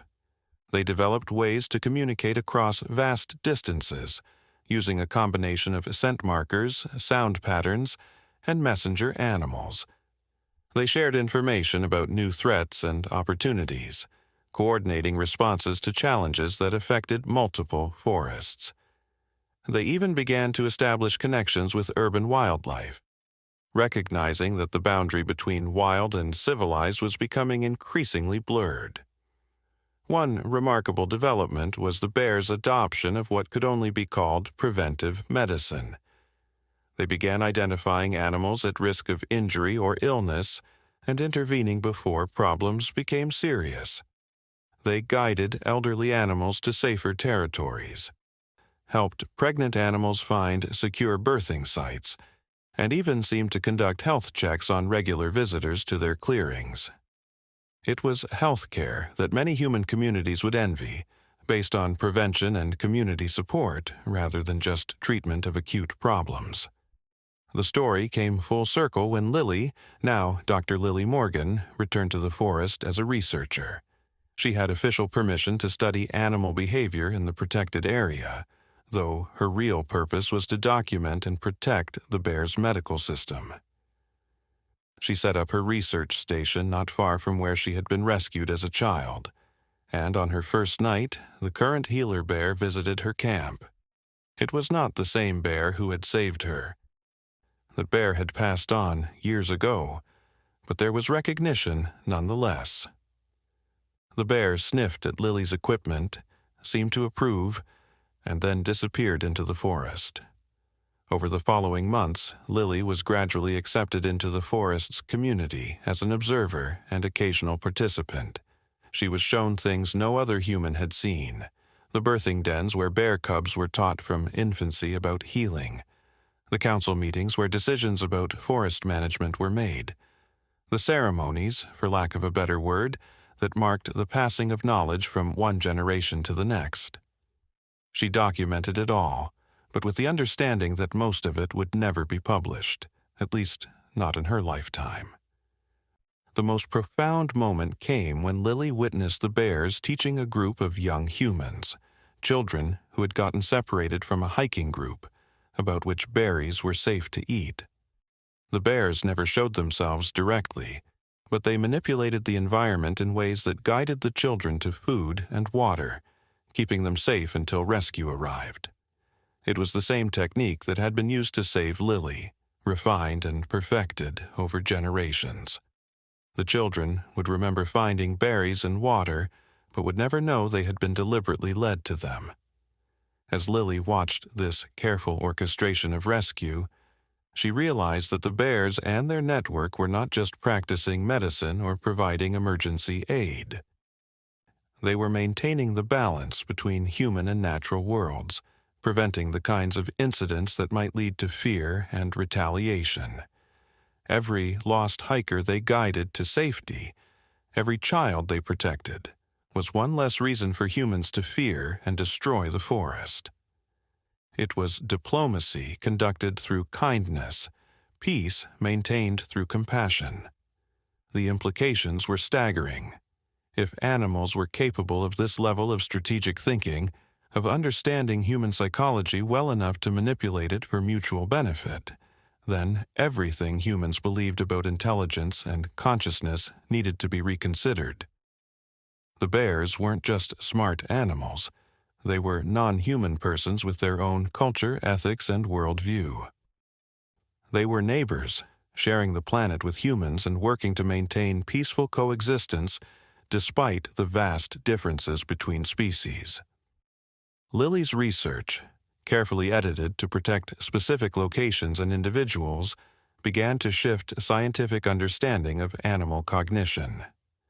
Her papers, co-authored with Ethan and other researchers who had been documenting similar phenomena, presented evidence that animals possessed not just intelligence but wisdom, not just instinct but culture. The scientific community was divided, with some embracing the new paradigm while others resisted, clinging to older models that maintained human superiority. But the real change happened not in academic journals, but in the hearts and minds of ordinary people. The stories spread, not as confirmed facts, but as possibilities that opened minds to wonder. People began to look at animals differently, seeing not resources or obstacles, but beings with their own lives and purposes.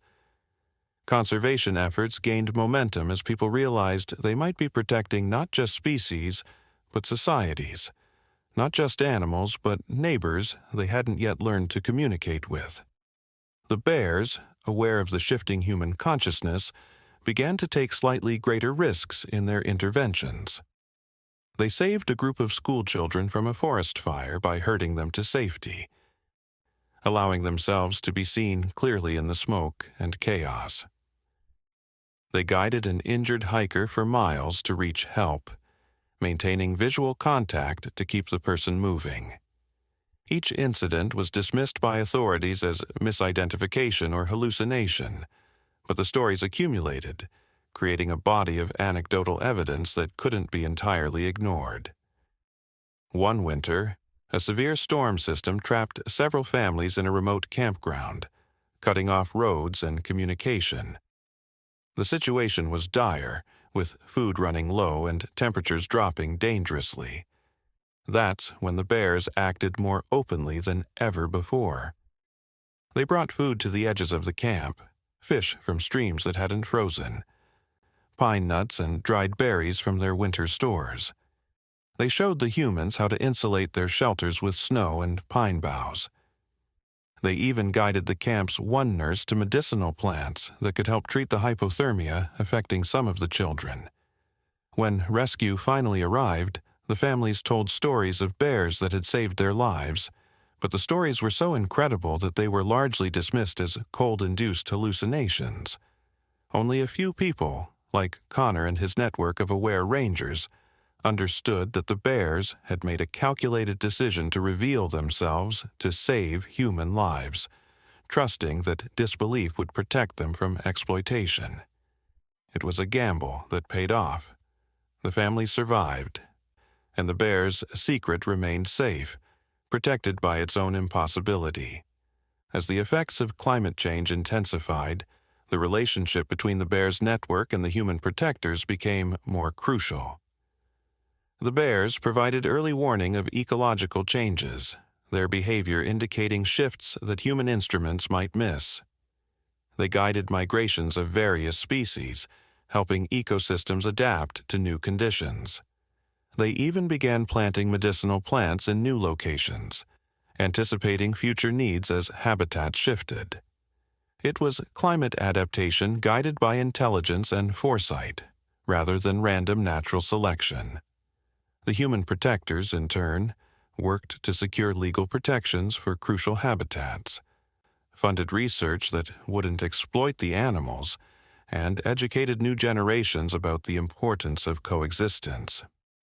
They created wildlife corridors that connected the forests where the bears operated, allowing the network to expand and strengthen. They developed new technologies for non-invasive observation, allowing the bears' work to be documented without disturbance. The collaboration, though never formally acknowledged by either side, became a model for how humans and animals might share the planet in the future. It was based not on human dominance or animal submission, but on mutual respect and recognition of shared interests. The bears wanted healthy forests and safe communities. The humans, at least some of them, wanted the same things. By working in parallel, occasionally intersecting but never interfering with each other, they created a system that benefited everyone. Years passed, and the story of the bears who practiced medicine became a modern legend, believed by some, dismissed by others, but inspiring to all who heard it. Children grew up with a sense that forests were magical places where help might come from unexpected sources. Adults who ventured into the woods did so with greater respect and less fear. And occasionally, someone would have an encounter that confirmed what the stories suggested, that there was more intelligence and compassion in nature than most people imagined. Lily, now elderly herself, established a foundation dedicated to protecting forests and studying animal cognition. She never publicly confirmed the existence of the medical bears, but her work created conditions where they could continue their practice safely. She trained a new generation of researchers who understood the importance of observation without interference, documentation without exploitation. Her legacy was not the revelation of a secret, but the protection of a mystery, ensuring that future generations might also have the chance to discover magic in the woods. Ethan, in his final years, compiled all his documentation into a comprehensive archive, sealed with instructions that it not be opened for 50 years. He believed that by then, humanity might be ready to accept the truth without destroying it. His final book, published posthumously, was titled The Wisdom of the Woods, and presented as fiction what he knew to be fact. It became a classic of nature writing, inspiring countless readers to look at forests and animals with new eyes. The bears continued their work, adapting to each new challenge, teaching each new generation, maintaining the ancient tradition of forest medicine. They incorporated new knowledge as they encountered it, learning from observing human medical techniques, adapting and improving their methods. They remained hidden in plain sight, their work dismissed as impossible by those who couldn't imagine animals being capable of such organized compassion. And somewhere in forests around the world, right now, a bear might be splinting a fox's broken leg, a bird might be guiding a lost child to safety, A deer might be showing an injured wolf where to find medicinal plants. The network of care continues, invisible to most but vital to all, a reminder that intelligence and compassion are not unique to humanity, but are woven into the very fabric of life on Earth. The secret remains safe, protected by disbelief and distance, but also by a growing number of humans who understand that some mysteries are too precious to solve, that some magic should remain in the world, and that the forest's greatest gift might not be its resources, but its reminder that we are not alone in our capacity to care. The story of the mother bear who created a forest taxi service for injured animals and lost humans is more than just a tale of animal intelligence. It's a window into a world that exists parallel to our own, a world where compassion transcends species boundaries and where the most vulnerable are protected by the most powerful. It's a story that challenges us to reconsider our place in nature, not as masters but as participants in a community that extends far beyond our own species. As we face the challenges of the 21st century, from climate change to biodiversity loss, the lessons of the forest become more relevant than ever. The bears show us that survival doesn't require competition but cooperation, that strength isn't measured in dominance but in how we care for the vulnerable, that intelligence isn't about controlling nature, but about finding our place within it.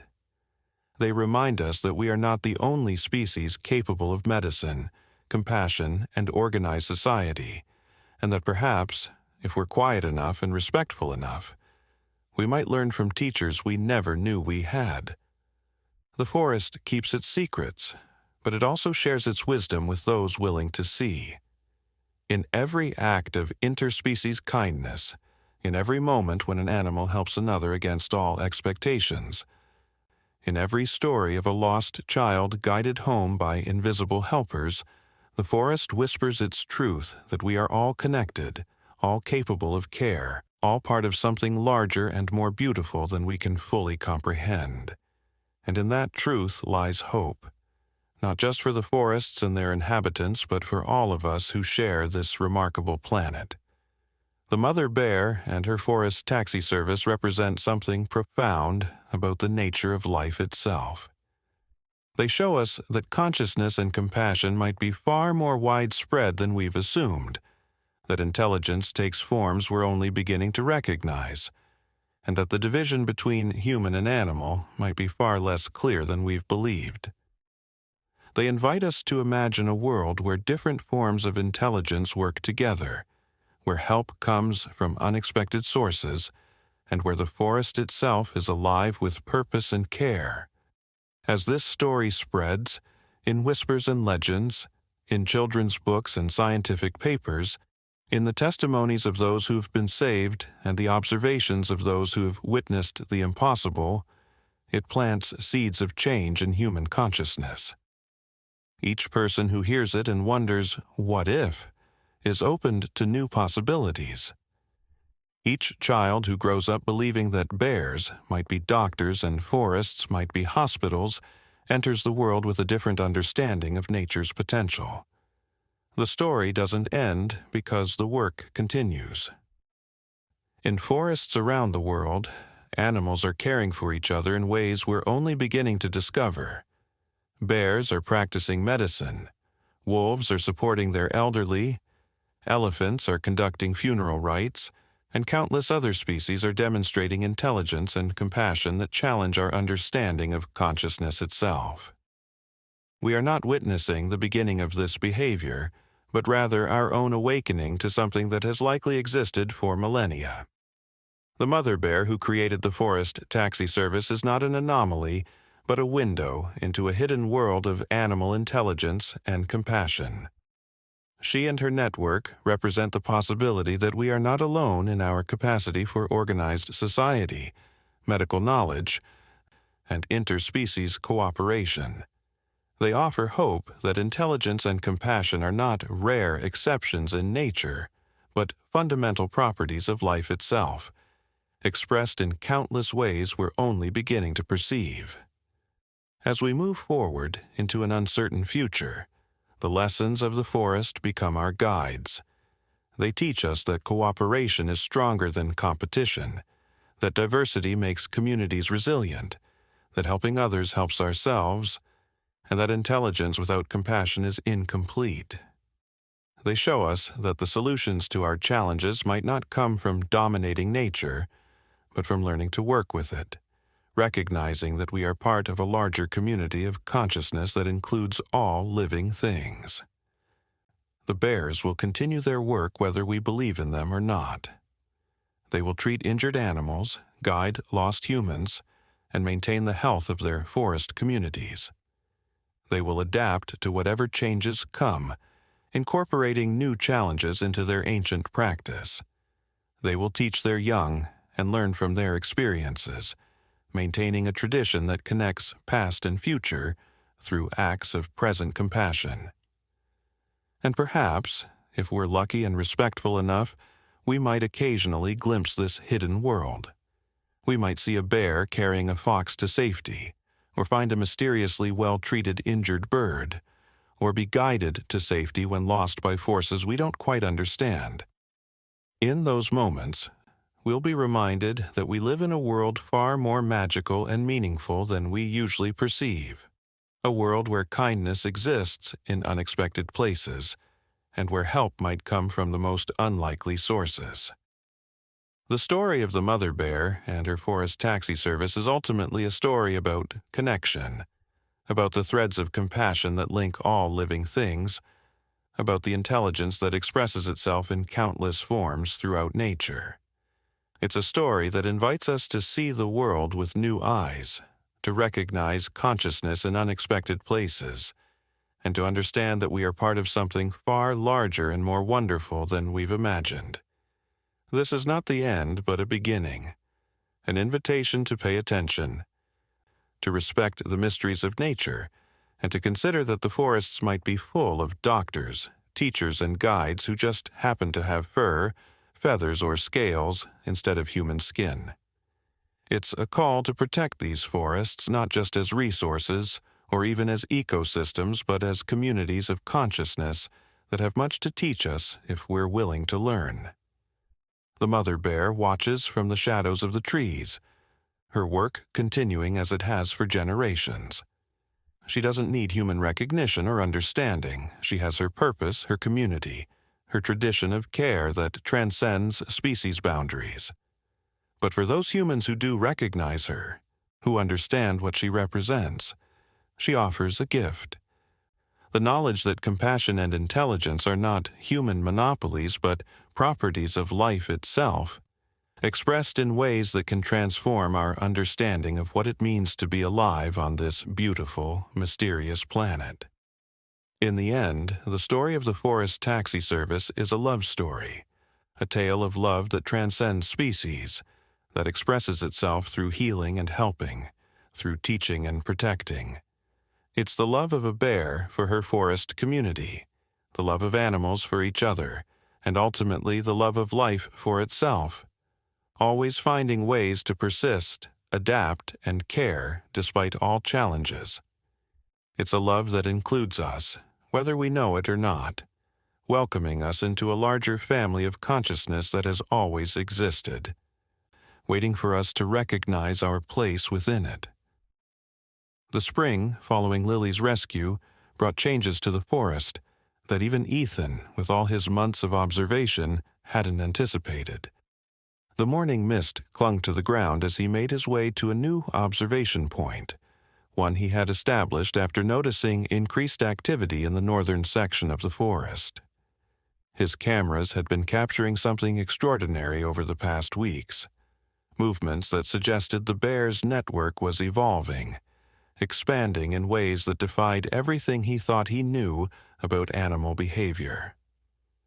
As he settled into his hidden position, adjusting his telephoto lens, he couldn't shake the feeling that he was about to witness something that would fundamentally change his understanding of what he had been documenting.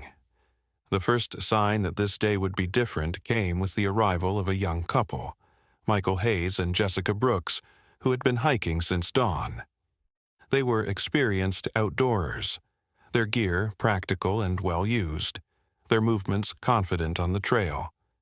But confidence in the wilderness can sometimes lead to carelessness, and as Ethan watched through his binoculars, he saw Michael step wrong on a loose rock, his ankle twisting with an audible crack that carried through the still morning air.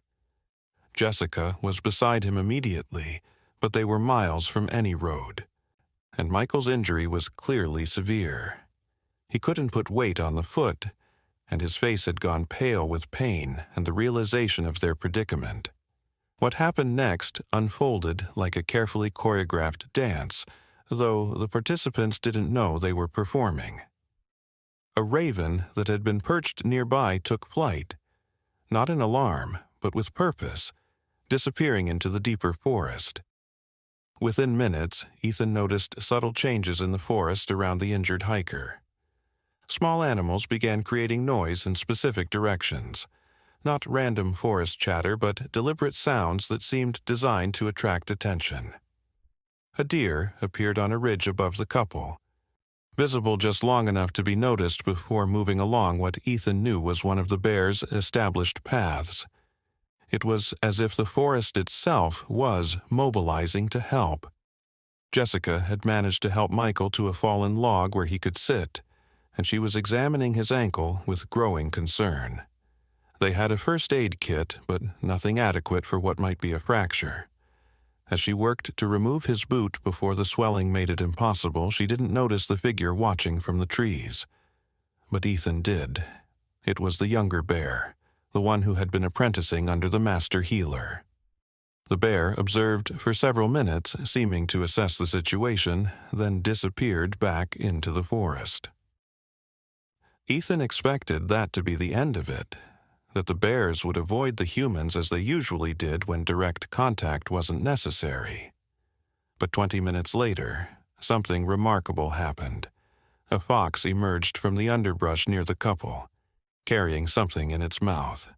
It approached slowly, non-threateningly, and dropped its burden just within Jessica's reach before retreating to a safe distance. Jessica, startled but curious, reached for what the fox had brought.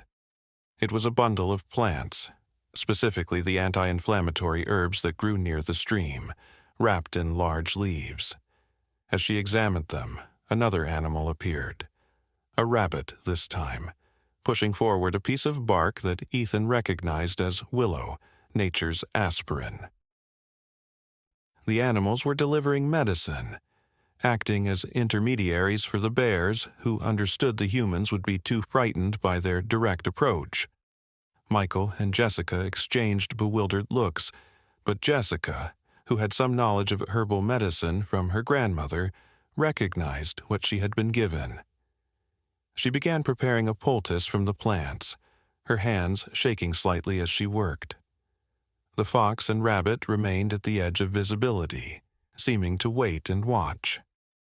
When Jessica had applied the poultice and given Michael some of the willow bark to chew, the fox made a soft yipping sound and began walking slowly along a particular path, stopping to look back at the couple. It was clearly an invitation to follow, though following a wild fox deeper into the forest went against every principle of wilderness safety. The couple debated in low voices, Michael arguing they should stay put and wait for help, Jessica pointing out that no one knew where they were, and his injury needed proper treatment. The fox waited patiently, occasionally making encouraging sounds. Finally, Jessica helped Michael to his feet, and supporting his weight, they began to follow the fox along what turned out to be the smoothest, most accessible path through that section of forest. Every time they needed to rest, which was often given Michael's injury, they found conveniently placed logs or rocks at just the right height for sitting. Water appeared in small streams exactly when they were thirsty. It was as if the path had been designed for injured travelers. Ethan followed at a distance, documenting this incredible guided journey. He noticed other animals joining the procession, maintaining distance but clearly part of the escort. Birds flew ahead, their calls seeming to announce the approaching humans. A deer paralleled their path, ready to provide additional guidance if needed, and always, just at the edge of perception, Ethan could sense the presence of the bears, supervising this elaborate rescue operation without ever showing themselves directly to the couple. It was a level of coordination that suggested not just intelligence, but sophisticated planning and communication between species. The journey took hours, with frequent stops for rest. Each time Michael's strength flagged, something would happen to encourage him. A butterfly would land nearby, its beauty providing a moment of distraction from pain. A squirrel would perform acrobatics in the branches above, drawing a smile despite the circumstances. These weren't random events, Ethan realized, but deliberate interventions designed to maintain morale and momentum. The forest was providing not just physical but emotional support, understanding that both were necessary for the journey to succeed. As the sun reached its zenith, the fox led them to a clearing that Ethan recognized as one of the bear's secondary healing sites. Here, the younger bear had prepared what could only be described as a treatment station. Soft moss had been piled to create a comfortable resting place. Fresh water had been channeled into a natural basin. Most remarkably, a collection of different medicinal plants had been arranged, sorted by use, along with straight branches perfect for splinting. The fox led them directly to this setup, then retreated to join the other animals watching from the forest edge. Jessica stared at the arrangement in amazement, her medical training allowing her to recognize the thought and knowledge that had gone into this preparation.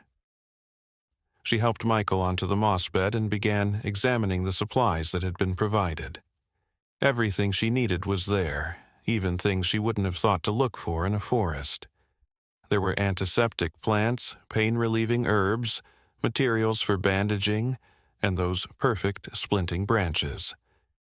As she worked to properly treat Michael's injury, she kept muttering about how this was impossible, how this couldn't be happening, even as she used what had been provided with growing confidence. While Jessica worked, the forest provided a sense of security and peace that helped Michael relax despite his pain. Birds sang softly from the surrounding trees, their melodies soothing and rhythmic. A gentle breeze kept insects away and provided cooling relief. Even the light seemed perfect, filtered through the canopy to provide visibility without harsh glare. It was as if the entire environment had been optimized for healing, which Ethan realized was exactly what had happened. The bears had learned over generations not just how to treat injuries, but how to create conditions that promoted recovery. The treatment took over an hour, with Jessica carefully cleaning the wound where the skin had broken, applying the herbal poultices, and creating a stable splint using the materials provided. Several times during the process, she found exactly what she needed, exactly when she needed it. When she required something to secure the splint, a rabbit pushed forward a bundle of flexible vines. When Michael needed more pain relief, a bird dropped additional willow bark within reach. It was medical assistance provided by a team of forest animals, coordinated by invisible supervisors who understood both the injury and the treatment. As Jessica finished the splinting, she became aware of being watched more directly.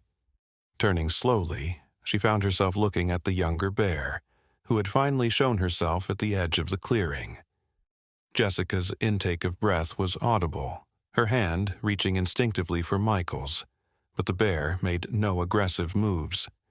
Instead, she sat down, her posture non-threatening, and tilted her head as if examining Jessica's work. After a moment, the bear made a soft rumbling sound that seemed approving, then gestured with her head toward a specific path leading out of the clearing. The meaning was clear. They were being shown the way back to civilization. But Jessica, her scientific mind overcoming her fear, couldn't help but ask aloud, "Did you arrange all this? The medicine, the guides, everything?" The bear looked at her for a long moment, and Ethan could swear he saw understanding in those dark eyes. Then the bear did something extraordinary. She stood on her hind legs, reached up to a nearby tree, and pulled down a small branch heavy with berries. She placed these near Michael, clearly indicating they were for him, then walked slowly toward the path she had indicated, looking back once as if to say, "Follow when you're ready." The couple sat in stunned silence for several minutes after the bear disappeared. Michael, despite his pain, was the first to speak, his voice filled with wonder. "Jess, did that just happen?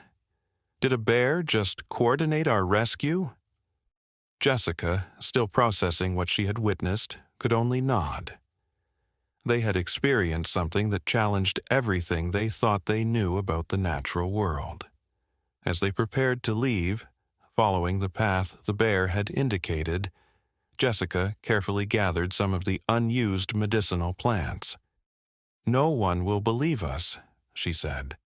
"But maybe if I have these, if I can show that they were deliberately gathered and sorted, maybe someone will listen." The path the bear had indicated led them, within an hour, to a ranger station that neither of them had known existed. Connor Adams was on duty, and his expression when he saw them emerge from the forest, Michael walking with a professionally applied splint, told Ethan that Connor suspected what had happened. As the couple told their story, Connor listened without the skepticism they expected. He examined the splint, the medicinal plants Jessica had kept, and nodded slowly. "You're not the first," he said quietly. "This forest, it takes care of people. Don't ask me to explain it because I can't, but you're lucky. Whatever helped you, be grateful and maybe don't talk about it too much. Some things are better kept quiet." That evening, as Ethan reviewed his footage of the day's events, he realized he had documented something unprecedented. This wasn't just a bear helping a human. It was an entire ecosystem working together to provide sophisticated medical care. The coordination between species, the preparation of the treatment site, the psychological support during the journey, it all suggested a level of interspecies cooperation that science said was impossible. Yet he had the proof. Hundreds of photographs and hours of video that showed exactly what had happened. But the day's revelations weren't over. As darkness fell, Ethan's cameras captured a gathering in the main clearing that exceeded anything he had previously witnessed. Bears from multiple territories had come together, along with representatives of various other species. It looked like what could only be described as a council meeting, with different animals seemingly reporting on the day's rescue.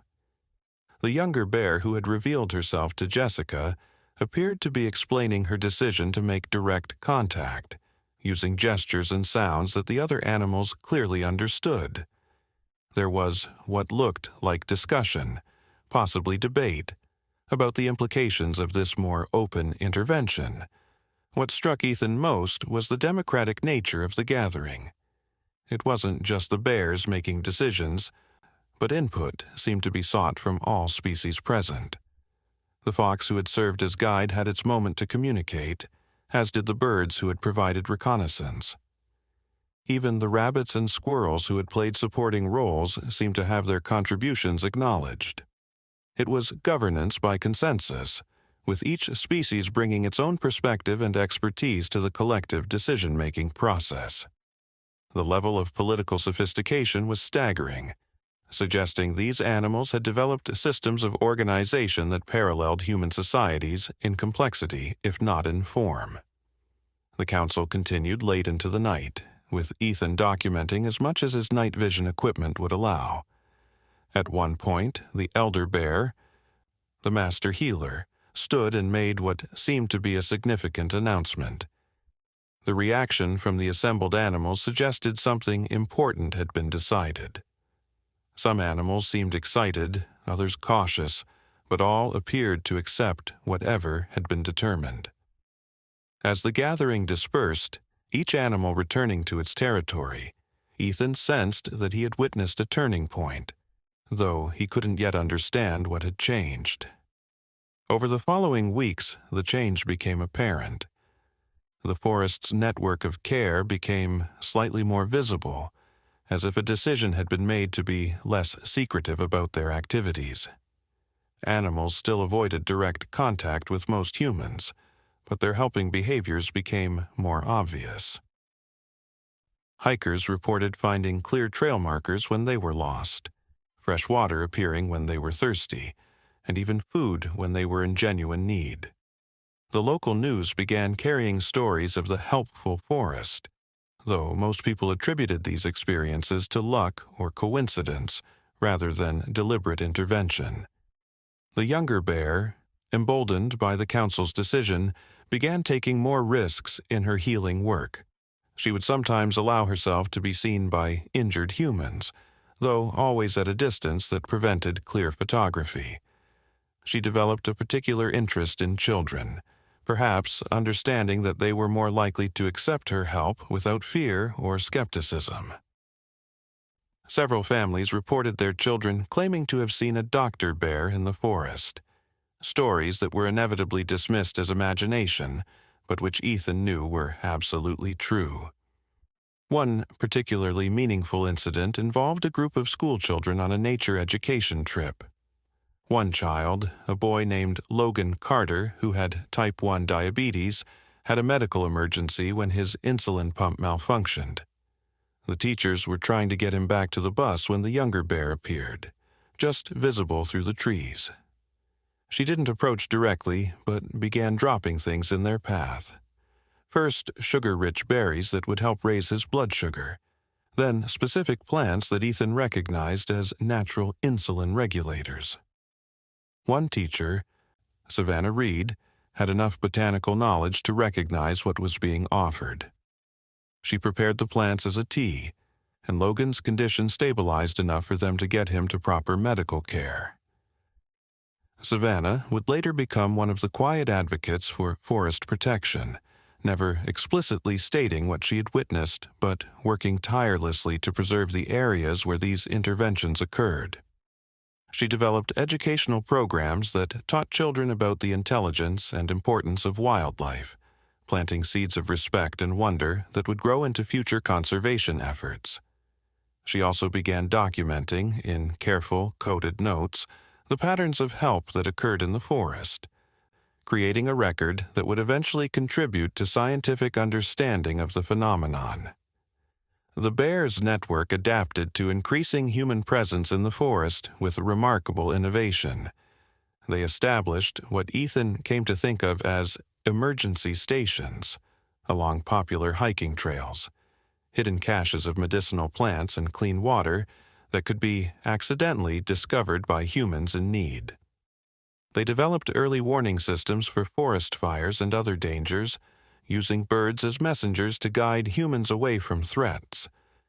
They even seemed to be teaching other predators, particularly wolves and mountain lions, to avoid humans rather than seeing them as threats or prey, reducing dangerous encounters through education rather than confrontation. The economic impact of the forest's helping network, though never officially acknowledged, became significant. The area developed a reputation as an unusually safe place for outdoor recreation, attracting tourists who contributed to the local economy. Search and rescue operations were remarkably successful and less costly than in other regions, though no one could officially explain why. The forest seemed to take care of people, and people in turn began to take better care of the forest. It was a positive feedback loop that benefited both human and natural communities. Ethan began collaborating more formally with other researchers who had documented similar phenomena in different locations. Dr. Haley Dawson, a cognitive ethologist from the Pacific Northwest, had been studying what appeared to be organized medical care among coastal wolves. Dr. Jacob Bennett, working in the Rocky Mountains, had documented bears there using similar techniques to those Ethan had observed. Together, they began building a body of evidence that would eventually force the scientific community to reconsider its understanding of animal intelligence and social organization. The collaboration revealed that the phenomenon was global. Reports came in from forests in Europe, where badgers seemed to be practicing wound care, from Asian jungles where elephants were definitely providing interspecies medical assistance, from South American rainforests where various species cooperated in ways that defied conventional understanding. What had seemed like isolated instances of unusual behavior were actually part of a worldwide network of animal intelligence and compassion that had existed long before humans had developed the capacity to recognize it. The implications for conservation were profound.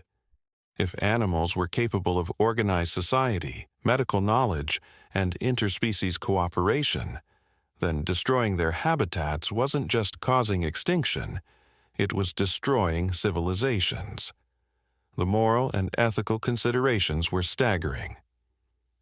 How could humans justify destroying forests if those forests contained non-human societies with their own cultures, knowledge systems, and forms of governance? The research began to influence policy, though always indirectly, with habitats being protected for vague reasons of ecological significance that actually referred to their importance as centers of animal society. The younger bear, who Ethan had now observed for over 2 years, developed into a healer of remarkable skill.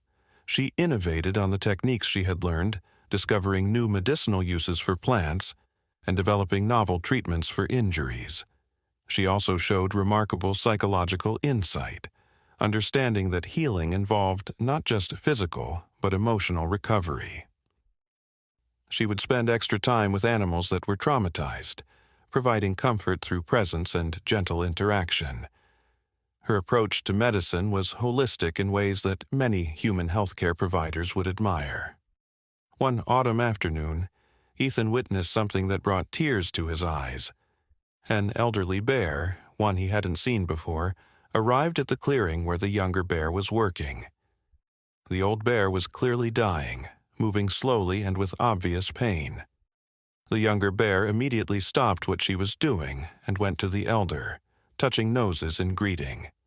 What followed was clearly a passing of knowledge, with the elderly bear demonstrating techniques and sharing information through methods Ethan couldn't fully understand, but which obviously conveyed complex information. Over the course of several days, other bears arrived to learn from the dying elder. It was like a master class, with the old bear teaching until her strength failed. When she finally passed, the gathering of bears that attended her death was remarkable. They seemed to mourn, sitting quietly around her body for hours, occasionally touching her with their noses or paws.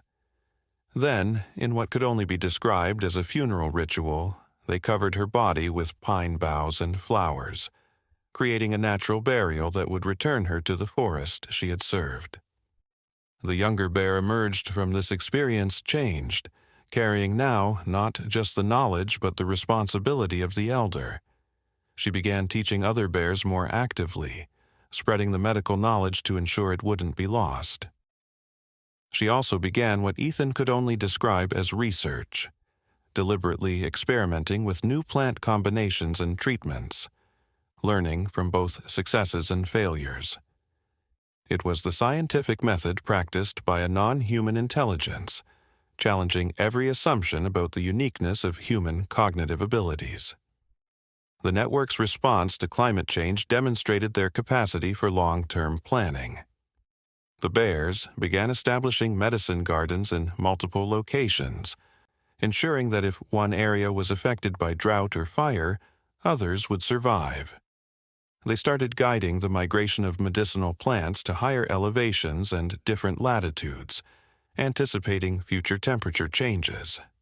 They even began teaching animals new behaviors to cope with changing conditions, like different hunting patterns for predators whose traditional prey was moving to new territories.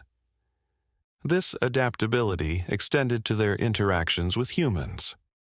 As technology changed how people used the forest, The bears adapted their helping strategies. They learned to recognize the sound of cell phones, understanding that a ringing phone meant the human wasn't truly lost, just temporarily disoriented. They could distinguish between genuine emergencies and minor inconveniences, allocating their resources accordingly.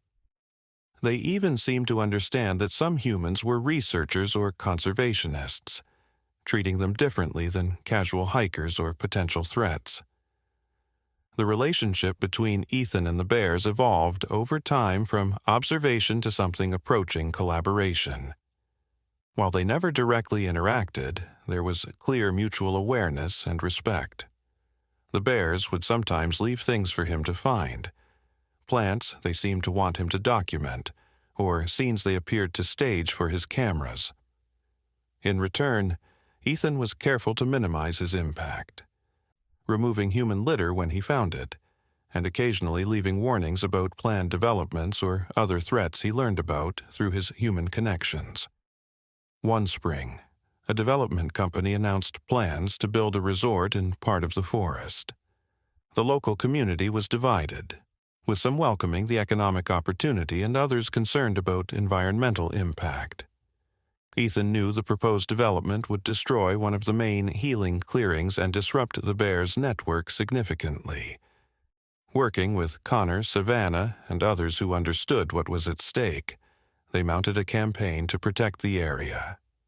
They couldn't reveal the true reason for its importance, but they could document its biodiversity, its role in water filtration, and its value for recreation. The bears seemed to understand what was happening. During the critical period when decisions were being made, they increased their helpful interventions with humans, particularly those who were influential in the community. The mayor's daughter, lost during a camping trip, was guided to safety by a conspicuously helpful fox. A city council member with a sprained ankle found perfect walking sticks placed exactly where he needed them. A local journalist discovered a cache of rare orchids in the threatened area, making it newsworthy for conservation. It was lobbying conducted through kindness, persuasion, through demonstration of value. The campaign succeeded, with the development being moved to a less sensitive area. The forest was designated as a special conservation zone, protecting it from future development. The bears' network was safe, at least for the time being. That night, Ethan's cameras captured what looked like a celebration in the main clearing, with animals of various species gathering in what appeared to be a joyful assembly. There was play behavior between species that normally avoided each other, sharing of food, and what could only be described as expressions of relief and happiness. As the years passed, the secret of the forest became an open secret, known to many but officially acknowledged by none. Children grew up with stories of the helpful bears, developing a generation that viewed nature not as something to be conquered, but as something to be respected and protected. Scientists continued to document remarkable behaviors, building a body of evidence that would eventually make denial impossible. Conservationists used the growing awareness to protect more habitats, saving not just species but the societies they contained. The younger bear, now in her prime, had become a master healer surpassing even her predecessor. Her innovations in forest medicine were remarkable, including treatments for human-caused injuries like plastic ingestion and chemical exposure. She developed protocols for dealing with new challenges like drone disturbances and noise pollution. She even began what appeared to be preventive medicine for the forest itself, organizing animals to remove invasive species and restore damaged areas. Her work transcended individual healing to encompass ecosystem health. One summer evening, Ethan had his final direct encounter with the bears. He was packing up his equipment, preparing to retire from active field research, when both the younger bear and several others emerged from the forest. They sat in a semicircle around him, not threatening but clearly deliberate in their positioning. For a long moment, they all simply looked at each other, acknowledging the years of mutual observation and respect. Then the younger bear stood and approached him, coming closer than any bear had before. She stopped just out of arm's reach and made a series of sounds and gestures that Ethan had learned to interpret over the years. She was thanking him, he realized, acknowledging his role in protecting their secret while documenting their truth. Then she did something that took his breath away. She reached out with one paw and gently touched his camera bag, then touched her chest, then gestured to the forest around them. The message was clear. He had captured their story, carried it in his heart, and shared it with the world in ways that protected while revealing. The bears retreated into the forest, but not before each one looked back at him, as if saying goodbye. Ethan sat there for a long time after they left, overwhelmed by the magnitude of what he had witnessed over the years. He had documented not just animal behavior, but evidence of consciousness, compassion, and culture that existed throughout nature.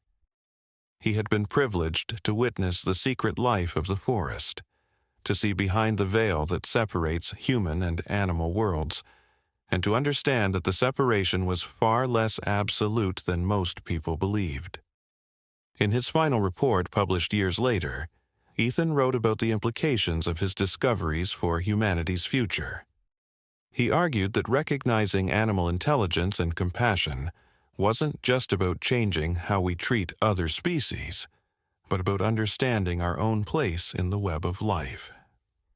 The bears and their network showed that humans were not uniquely capable of society, medicine, or morality. Instead, these qualities existed throughout nature, expressed in different forms but fundamentally similar in purpose, creating communities of care that transcended species boundaries.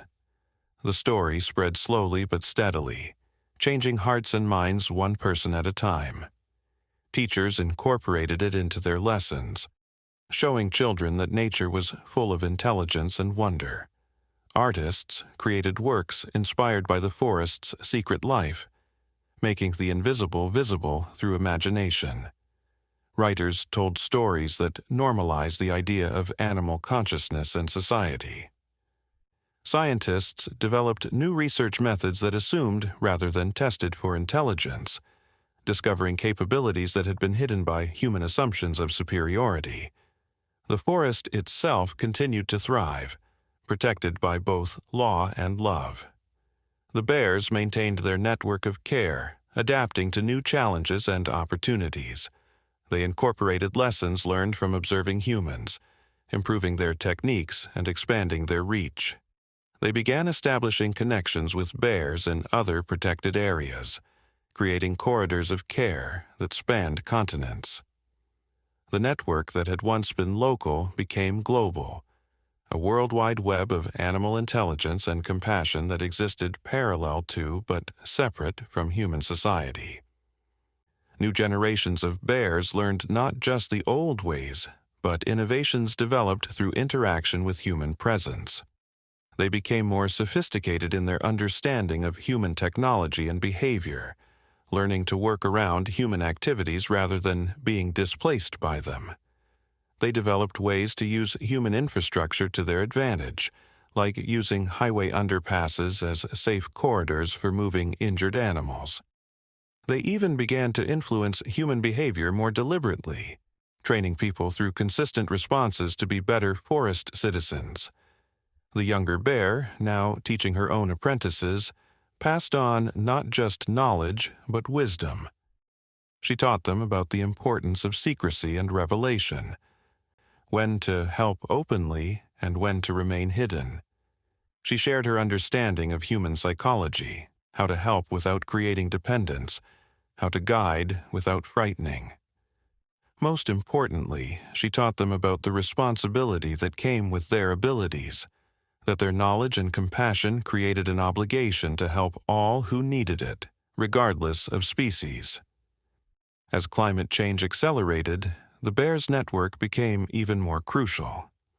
They helped species adapt to new conditions, guided migrations to suitable habitats, and maintained ecosystem stability through active management.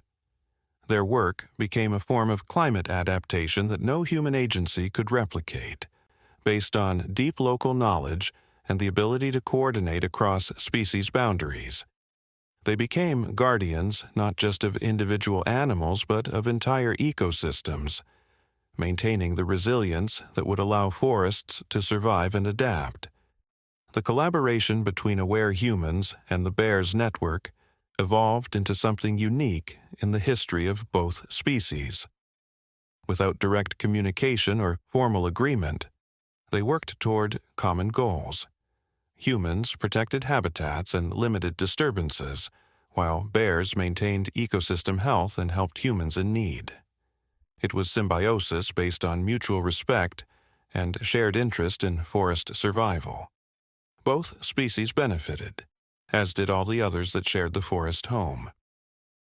Research into the phenomenon continued to reveal new depths of complexity. The communication systems between species were more sophisticated than initially understood, involving not just sounds and gestures but chemical signals, electromagnetic patterns, and even what appeared to be some form of quantum entanglement between related individuals. The medical knowledge possessed by the bears included understanding of genetics, immunology, and even psychological principles that human medicine was only beginning to discover. The organizational structures showed elements of democracy, socialism, and anarchism combined in ways that human political theorists had never imagined. The implications for human society were profound. If animals could organize societies based on compassion and mutual aid, what excuse did humans have for systems based on competition and exploitation? If bears could practice medicine without profit motive, why couldn't humans? If different species could cooperate despite vast differences in cognition and communication, why couldn't different human cultures? The forest became a mirror reflecting both humanity's potential and its failings, inspiring some to work for change while threatening others who benefited from existing systems. The younger bear lived to an impressive age, becoming a legend even among those who didn't believe in her existence. Stories of her healings spread through whispered tales and internet forums, creating a mythology that blended truth and fiction in ways that protected while inspiring. She became a symbol of nature's intelligence and compassion, proof that humans were not alone in their capacity for care. When she finally passed, the mourning extended beyond the forest, with people around the world feeling the loss of something precious, even if they couldn't quite articulate what. Her legacy lived on through her apprentices and through the system she had helped strengthen and expand. The Forest Network continued to evolve, incorporating new challenges and opportunities. Young bears learned to deal with technologies that didn't exist when the tradition began, like drones and satellite tracking. They developed treatments for new diseases that emerged from human-animal interface zones. They even began influencing human policy through strategic interventions, saving key humans at critical moments to shift decisions toward conservation. The documentation Ethan and others had compiled became a treasure trove for future researchers. As technology advanced, new analysis of old footage revealed previously unnoticed patterns and behaviors. What had seemed like simple helping behavior was revealed to be part of complex social contracts between species. What had looked like instinct was shown to be learned culture transmitted across generations. Every new discovery added layers to the understanding of animal consciousness and society, pushing the boundaries of what science thought possible. Children who grew up with these stories became adults who viewed the world differently. They entered careers in conservation, biology, and environmental protection with a fundamentally different understanding of nature. They didn't see resources to be managed, but societies to be respected. They developed new frameworks for environmental protection based on rights of nature rather than human benefit. They created art and literature that normalized the idea of animal consciousness and culture, shifting human consciousness one story at a time. The forest, where it all began, became a pilgrimage site for those who understood its significance. People came not to see the bears, who remained largely hidden, but to experience the sense of being in a place where the veil between worlds was thin. Many reported feeling a sense of peace and connection that they couldn't find elsewhere. Some claimed to have been helped by the forest's inhabitants, though these stories were impossible to verify. The forest became sacred not in a religious sense, but in recognition of its role as a bridge between human and more than human worlds. The bears adapted to this attention with characteristic intelligence. They maintained their secrecy while allowing just enough visibility to keep the stories alive. They helped those in genuine need while avoiding those who came seeking proof or profit.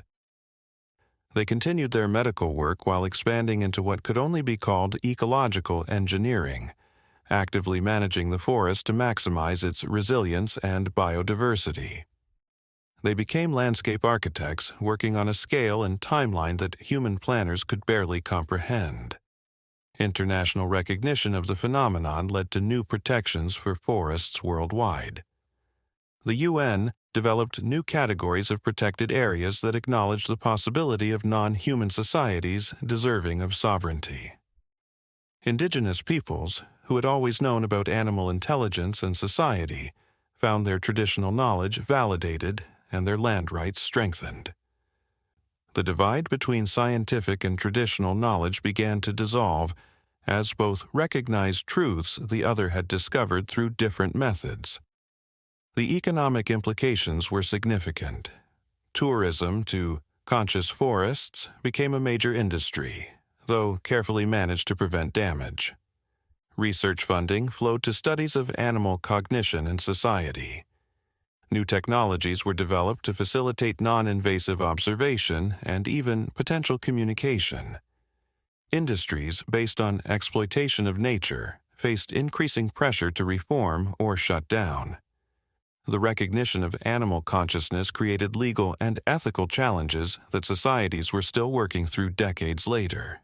As Ethan aged, he became something of an elder statesman in the field he had helped create. He advised young researchers on how to observe without disturbing, how to document without exploiting. He testified before government committees about the importance of habitat protection. He wrote books that became classics, inspiring new generations to see nature with wonder and respect. But his greatest satisfaction came from knowing that the forest and its inhabitants continued to thrive, their secret safe even as their truth spread. The younger bear's successors continued to innovate and adapt. They developed responses to new challenges like microplastics and forever chemicals. They established connections with urban wildlife, extending their network into cities where nature persisted in parks and margins. They even began influencing human evolution, selectively helping those who showed compassion and wisdom, subtly shaping humanity toward greater harmony with nature. It was evolution not through competition but through cooperation, guided by intelligence rather than random selection. The story of the Forest Taxi Service became a foundational myth for a new era of human-nature relationships. It represented the possibility of cooperation across difference, of intelligence in unexpected forms, of compassion as an organizing principle for society. It challenged human exceptionalism while inspiring human potential. It showed that the world was far more magical and meaningful than modern society had assumed, full of consciousness and care that transcended species boundaries. Scientists eventually developed technologies that allowed for more direct communication with the bears and other animals. The first successful exchanges were simple, basic concepts about health and safety, but they revealed minds of stunning complexity, with understanding of abstract concepts, long-term planning, and even philosophy. The bears had their own ideas about consciousness, morality, and the meaning of existence. They had stories and histories passed down through generations.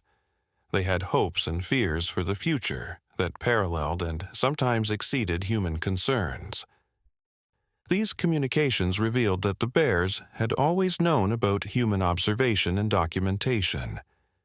They had allowed it, even encouraged it at times, seeing it as a way to gradually prepare humanity for the truth of animal consciousness.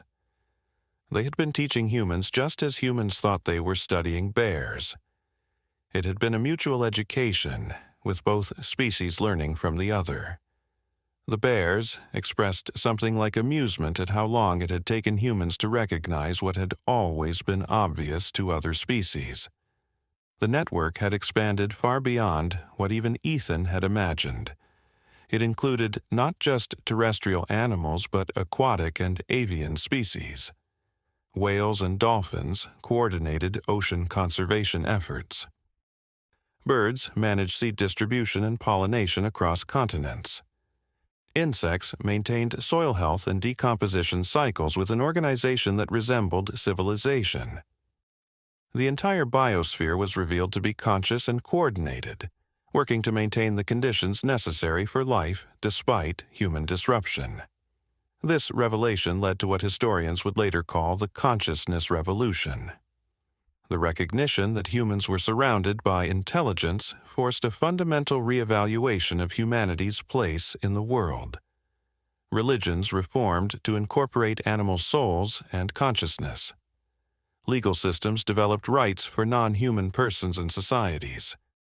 Economic systems shifted from exploitation to collaboration with nature. It was a transformation as significant as the agricultural or industrial revolutions, but moving toward harmony rather than domination. The forest where Lily had been rescued became a UNESCO World Heritage Site, recognized not for its biodiversity or beauty, but as the place where humanity first formally acknowledged non-human society. A small museum was built at its edge, carefully designed to minimize impact, displaying some of Ethan's photographs and writings.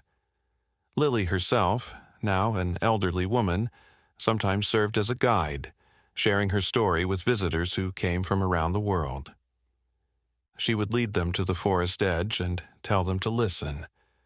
Really listen, to understand that the whisper of wind through leaves might be conversation, that the crack of a branch might be communication. The bears continued their work through all of this change, adapting to new realities while maintaining their core mission of healing and helping. They incorporated human medical knowledge into their practice, improving treatments for conditions they had struggled with. They learned to use human tools when beneficial, though they maintained their preference for natural materials. They even began teaching human medical students, through intermediaries and eventually directly, about holistic healing and the importance of treating communities rather than just individuals. Climate change brought unprecedented challenges, but also unprecedented cooperation. Humans and animals worked together on restoration projects, with animals guiding where and how to intervene for maximum benefit. Bears and other large mammals became partners in fighting wildfires, helping to evacuate vulnerable populations and guide firefighters to critical areas. The distinction between human and natural disaster response began to blur as both recognized their mutual dependence for survival. New technologies emerged from studying the bears' network. Communication systems based on their multimodal signaling improved human telecommunications. Their organizational structures inspired new forms of governance that balanced individual freedom with collective responsibility. Their medical knowledge led to breakthroughs in understanding how healing happened at community and ecosystem levels, not just individual bodies. Humanity learned that nature had been conducting research and development for millions of years, and the results were available to those humble enough to learn. The younger bear's lineage continued through multiple generations, each adding to the accumulated knowledge while maintaining the core principles of compassion and service. They became not just healers but teachers, philosophers, and leaders in the expanding community of conscious beings. They helped negotiate conflicts between species, mediated resource disputes, and facilitated cooperation on scales from local to global. They became diplomats in a world where the boundaries between nations mattered less than the connections between species. Educational systems worldwide reformed to incorporate teaching about animal consciousness and society. Children learned to recognize signs of animal intelligence and to respect the societies that existed parallel to human civilization. They studied interspecies communication and cooperation as core subjects. They grew up expecting to encounter intelligence in unexpected forms and to approach such encounters with respect rather than fear or exploitation. It was education for a world where humans were not the only persons, where consciousness was recognized as a spectrum rather than a binary. The legal implications continued to evolve. Courts recognized standing for ecosystems and species to sue for protection. Treaties were negotiated between human nations and animal societies, though the terms were often more implicit than explicit. Criminal law developed to prosecute crimes against animal societies, not just individual animals. Property law reformed to recognize that many spaces were already occupied by non-human societies with prior claims. It was a legal revolution that challenged fundamental assumptions about personhood, property, and rights. Art and literature flourished with new inspiration from recognizing consciousness throughout nature. Stories were told from animal perspectives that were informed by actual communication rather than imagination. Music incorporated patterns and rhythms learned from animal communication. Visual arts depicted the hidden societies and connections that existed beneath the surface of the visible world. It was a renaissance of creativity inspired by the recognition that humans were not alone in their capacity for beauty and meaning-making. The Bears Network influenced human technology in unexpected ways. Their distributed decision-making inspired new forms of artificial intelligence that were collaborative rather than competitive. Their resource-sharing systems influenced economic models based on abundance rather than scarcity. Their conflict resolution methods inspired new approaches to human disputes that focused on healing rather than punishment. Their long-term thinking influenced planning that considered impacts across generations rather than quarters. Religious and spiritual movements emerged that recognized the sacred in all conscious beings. Churches and temples opened their doors to interspecies congregations, though the logistics were challenging. New holidays celebrated the recognition of animal consciousness and the partnerships that had developed. Pilgrimage routes connected forests and wild spaces where significant interspecies encounters had occurred. It was spirituality that recognized the divine not as separate from nature, but as expressed through the consciousness that pervaded all life. The economic transformation was profound. Industries based on animal exploitation faced not just ethical challenges, but practical ones as animals organized resistance and humans refused to participate. Agriculture shifted toward partnership models where animals participated voluntarily in food systems. Tourism evolved from viewing animals to engaging with them as hosts and guides. Research became collaborative, with animals as partners rather than subjects. It was an economy that recognized value beyond human utility, where consciousness itself was considered precious. The Younger Bears' tradition of medicine evolved into something that transcended physical healing. The Bears became healers of relationships between species, mediators of conflicts, and teachers of compassion. They helped humans understand that healing happened not just in bodies, but in communities and ecosystems. They demonstrated that medicine was not just about treating disease, but about maintaining the conditions for health. They showed that the highest form of healing was preventing the need for healing through wisdom and care. As the story spread and evolved, it became impossible to separate fact from legend. Had the bears really practiced medicine before humans discovered them, or had they learned from observing humans? Had they always been conscious in ways humans recognized, or had consciousness evolved through interaction? Had the forest taxi service been deliberate or emergent from simpler behaviors? The questions mattered less than the results. A world where humans and animals recognized each other as persons worthy of respect and care. The forest itself became a character in the story, not just a setting, but participant. People began to understand that the forest was not just trees and animals, but a conscious entity composed of all its inhabitants. The bears were not separate from the forest, but expressions of its intelligence and compassion. The healing they provided was the forest healing itself and all who entered it. The taxi service was the forest's way of ensuring that all its inhabitants, temporary or permanent, were cared for. Scientists studying the phenomenon discovered that consciousness might be more fundamental than previously thought. Rather than emerging from complexity, it might be a basic property of matter that became more apparent with organization. The bears and their network might not be exceptional, but typical, with consciousness pervading nature in ways humans were only beginning to perceive. Every rock, river, and tree might participate in awareness at levels appropriate to their organization.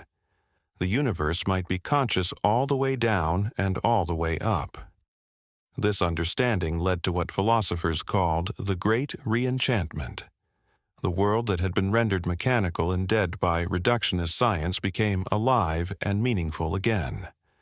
Purpose and meaning were recognized not as human projections, but as fundamental aspects of reality. The bears had not just revealed their own consciousness, but had opened human eyes to consciousness everywhere. The forest taxi service was just one visible expression of the care and intention that pervaded existence. Children born into this new understanding grew up unable to imagine a world where animals weren't recognized as conscious. They played with animal friends who were recognized as peers rather than pets.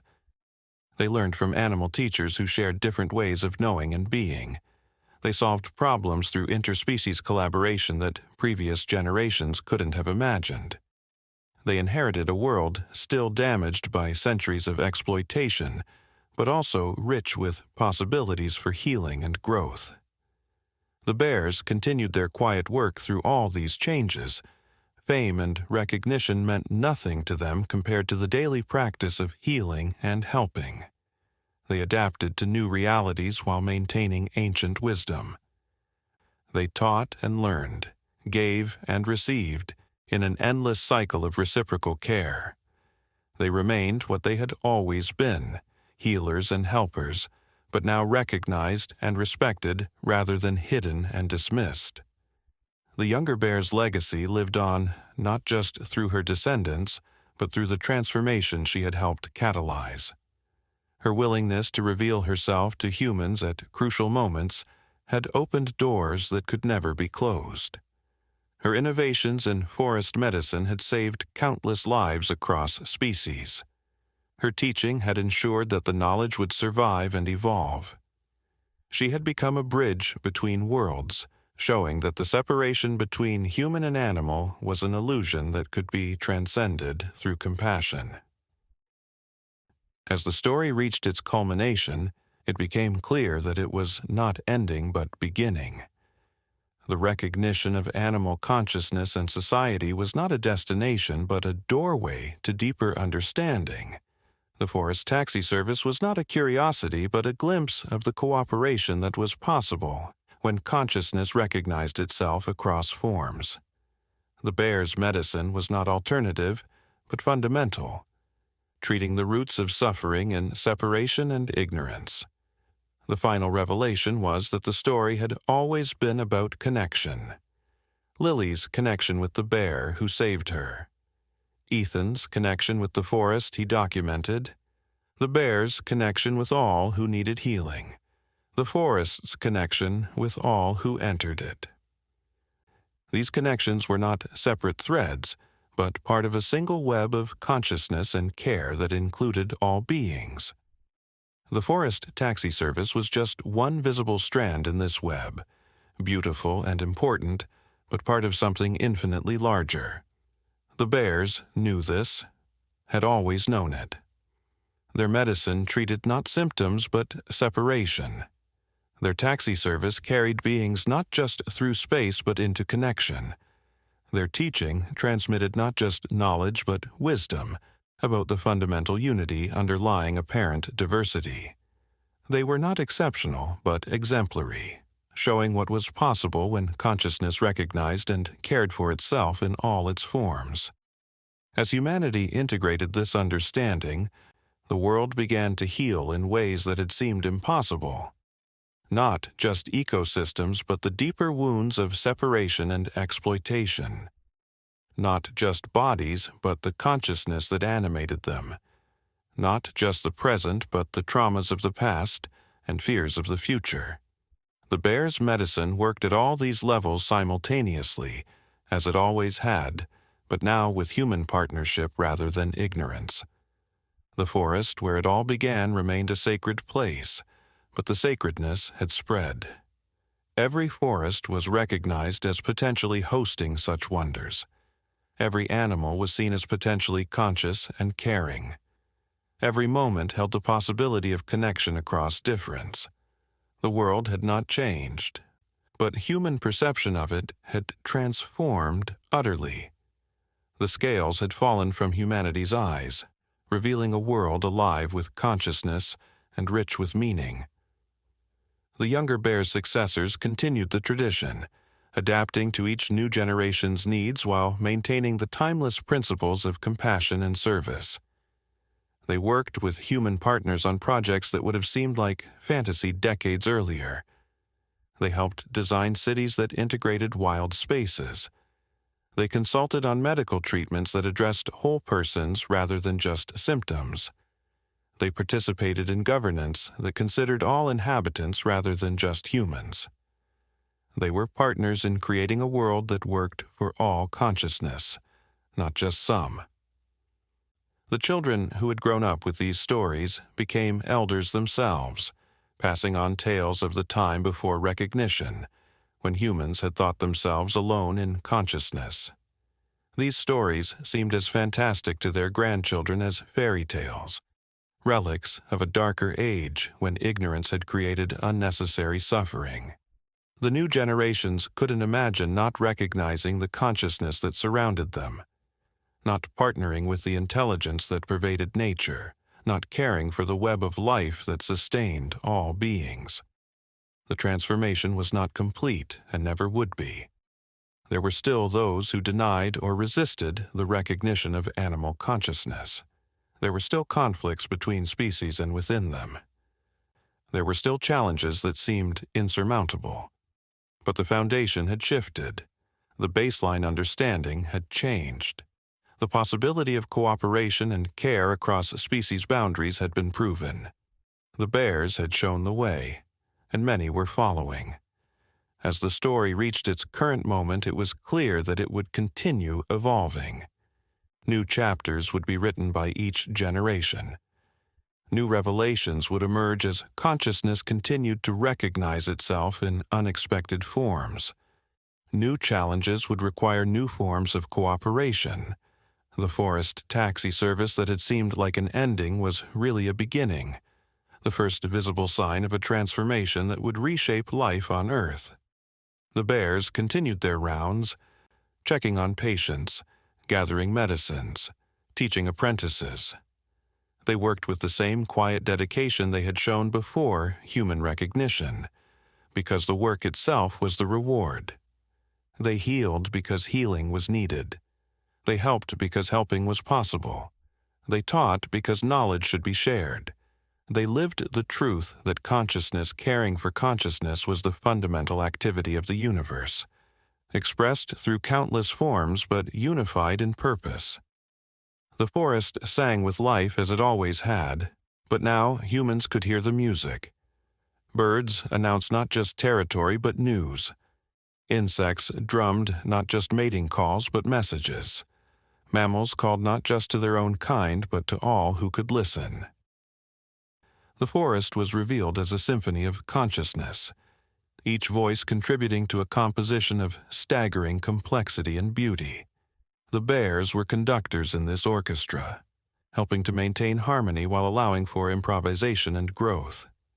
The story had no ending because life has no ending, only transformation.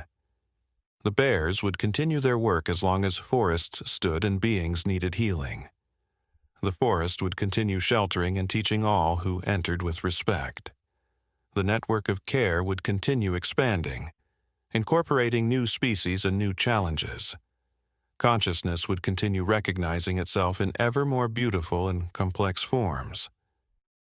The taxi service would continue carrying beings not just through the forest, but toward a future where all consciousness was recognized and respected. In the end, the story was not about bears or forests or even consciousness. It was about love, the love that moved the bears to heal, that guided lost children home, that connected all beings in webs of care and meaning. It was about the love that pervaded existence, expressing itself through countless forms but always recognizable by its signature of compassion and connection. The forest taxi service was love in action, carrying all beings toward their highest potential, their deepest healing, their truest home. The younger bear's legacy was not just the lives she had saved or the knowledge she had transmitted. It was the demonstration that love could transcend any boundary, bridge any difference, heal any wound. Her work continued through all who had been touched by her compassion, rippling outward in waves that would never cease. She had shown that one being, acting with love and wisdom, could transform the world. And she had shown that there were countless such beings, in every forest and field, in every ocean and sky, all working together in the great work of consciousness, caring for itself. The story paused here but did not end. Somewhere, a bear was splinting a fox's leg. Somewhere, a lost child was being guided home. Somewhere, consciousness was recognizing itself across the boundary of species and celebrating the recognition. The forest taxi service continued, had always continued, would always continue, carrying all beings toward healing and wholeness. The story lived not in its telling but in its living, in every act of interspecies kindness, in every moment of recognition across difference, in every choice to help rather than harm,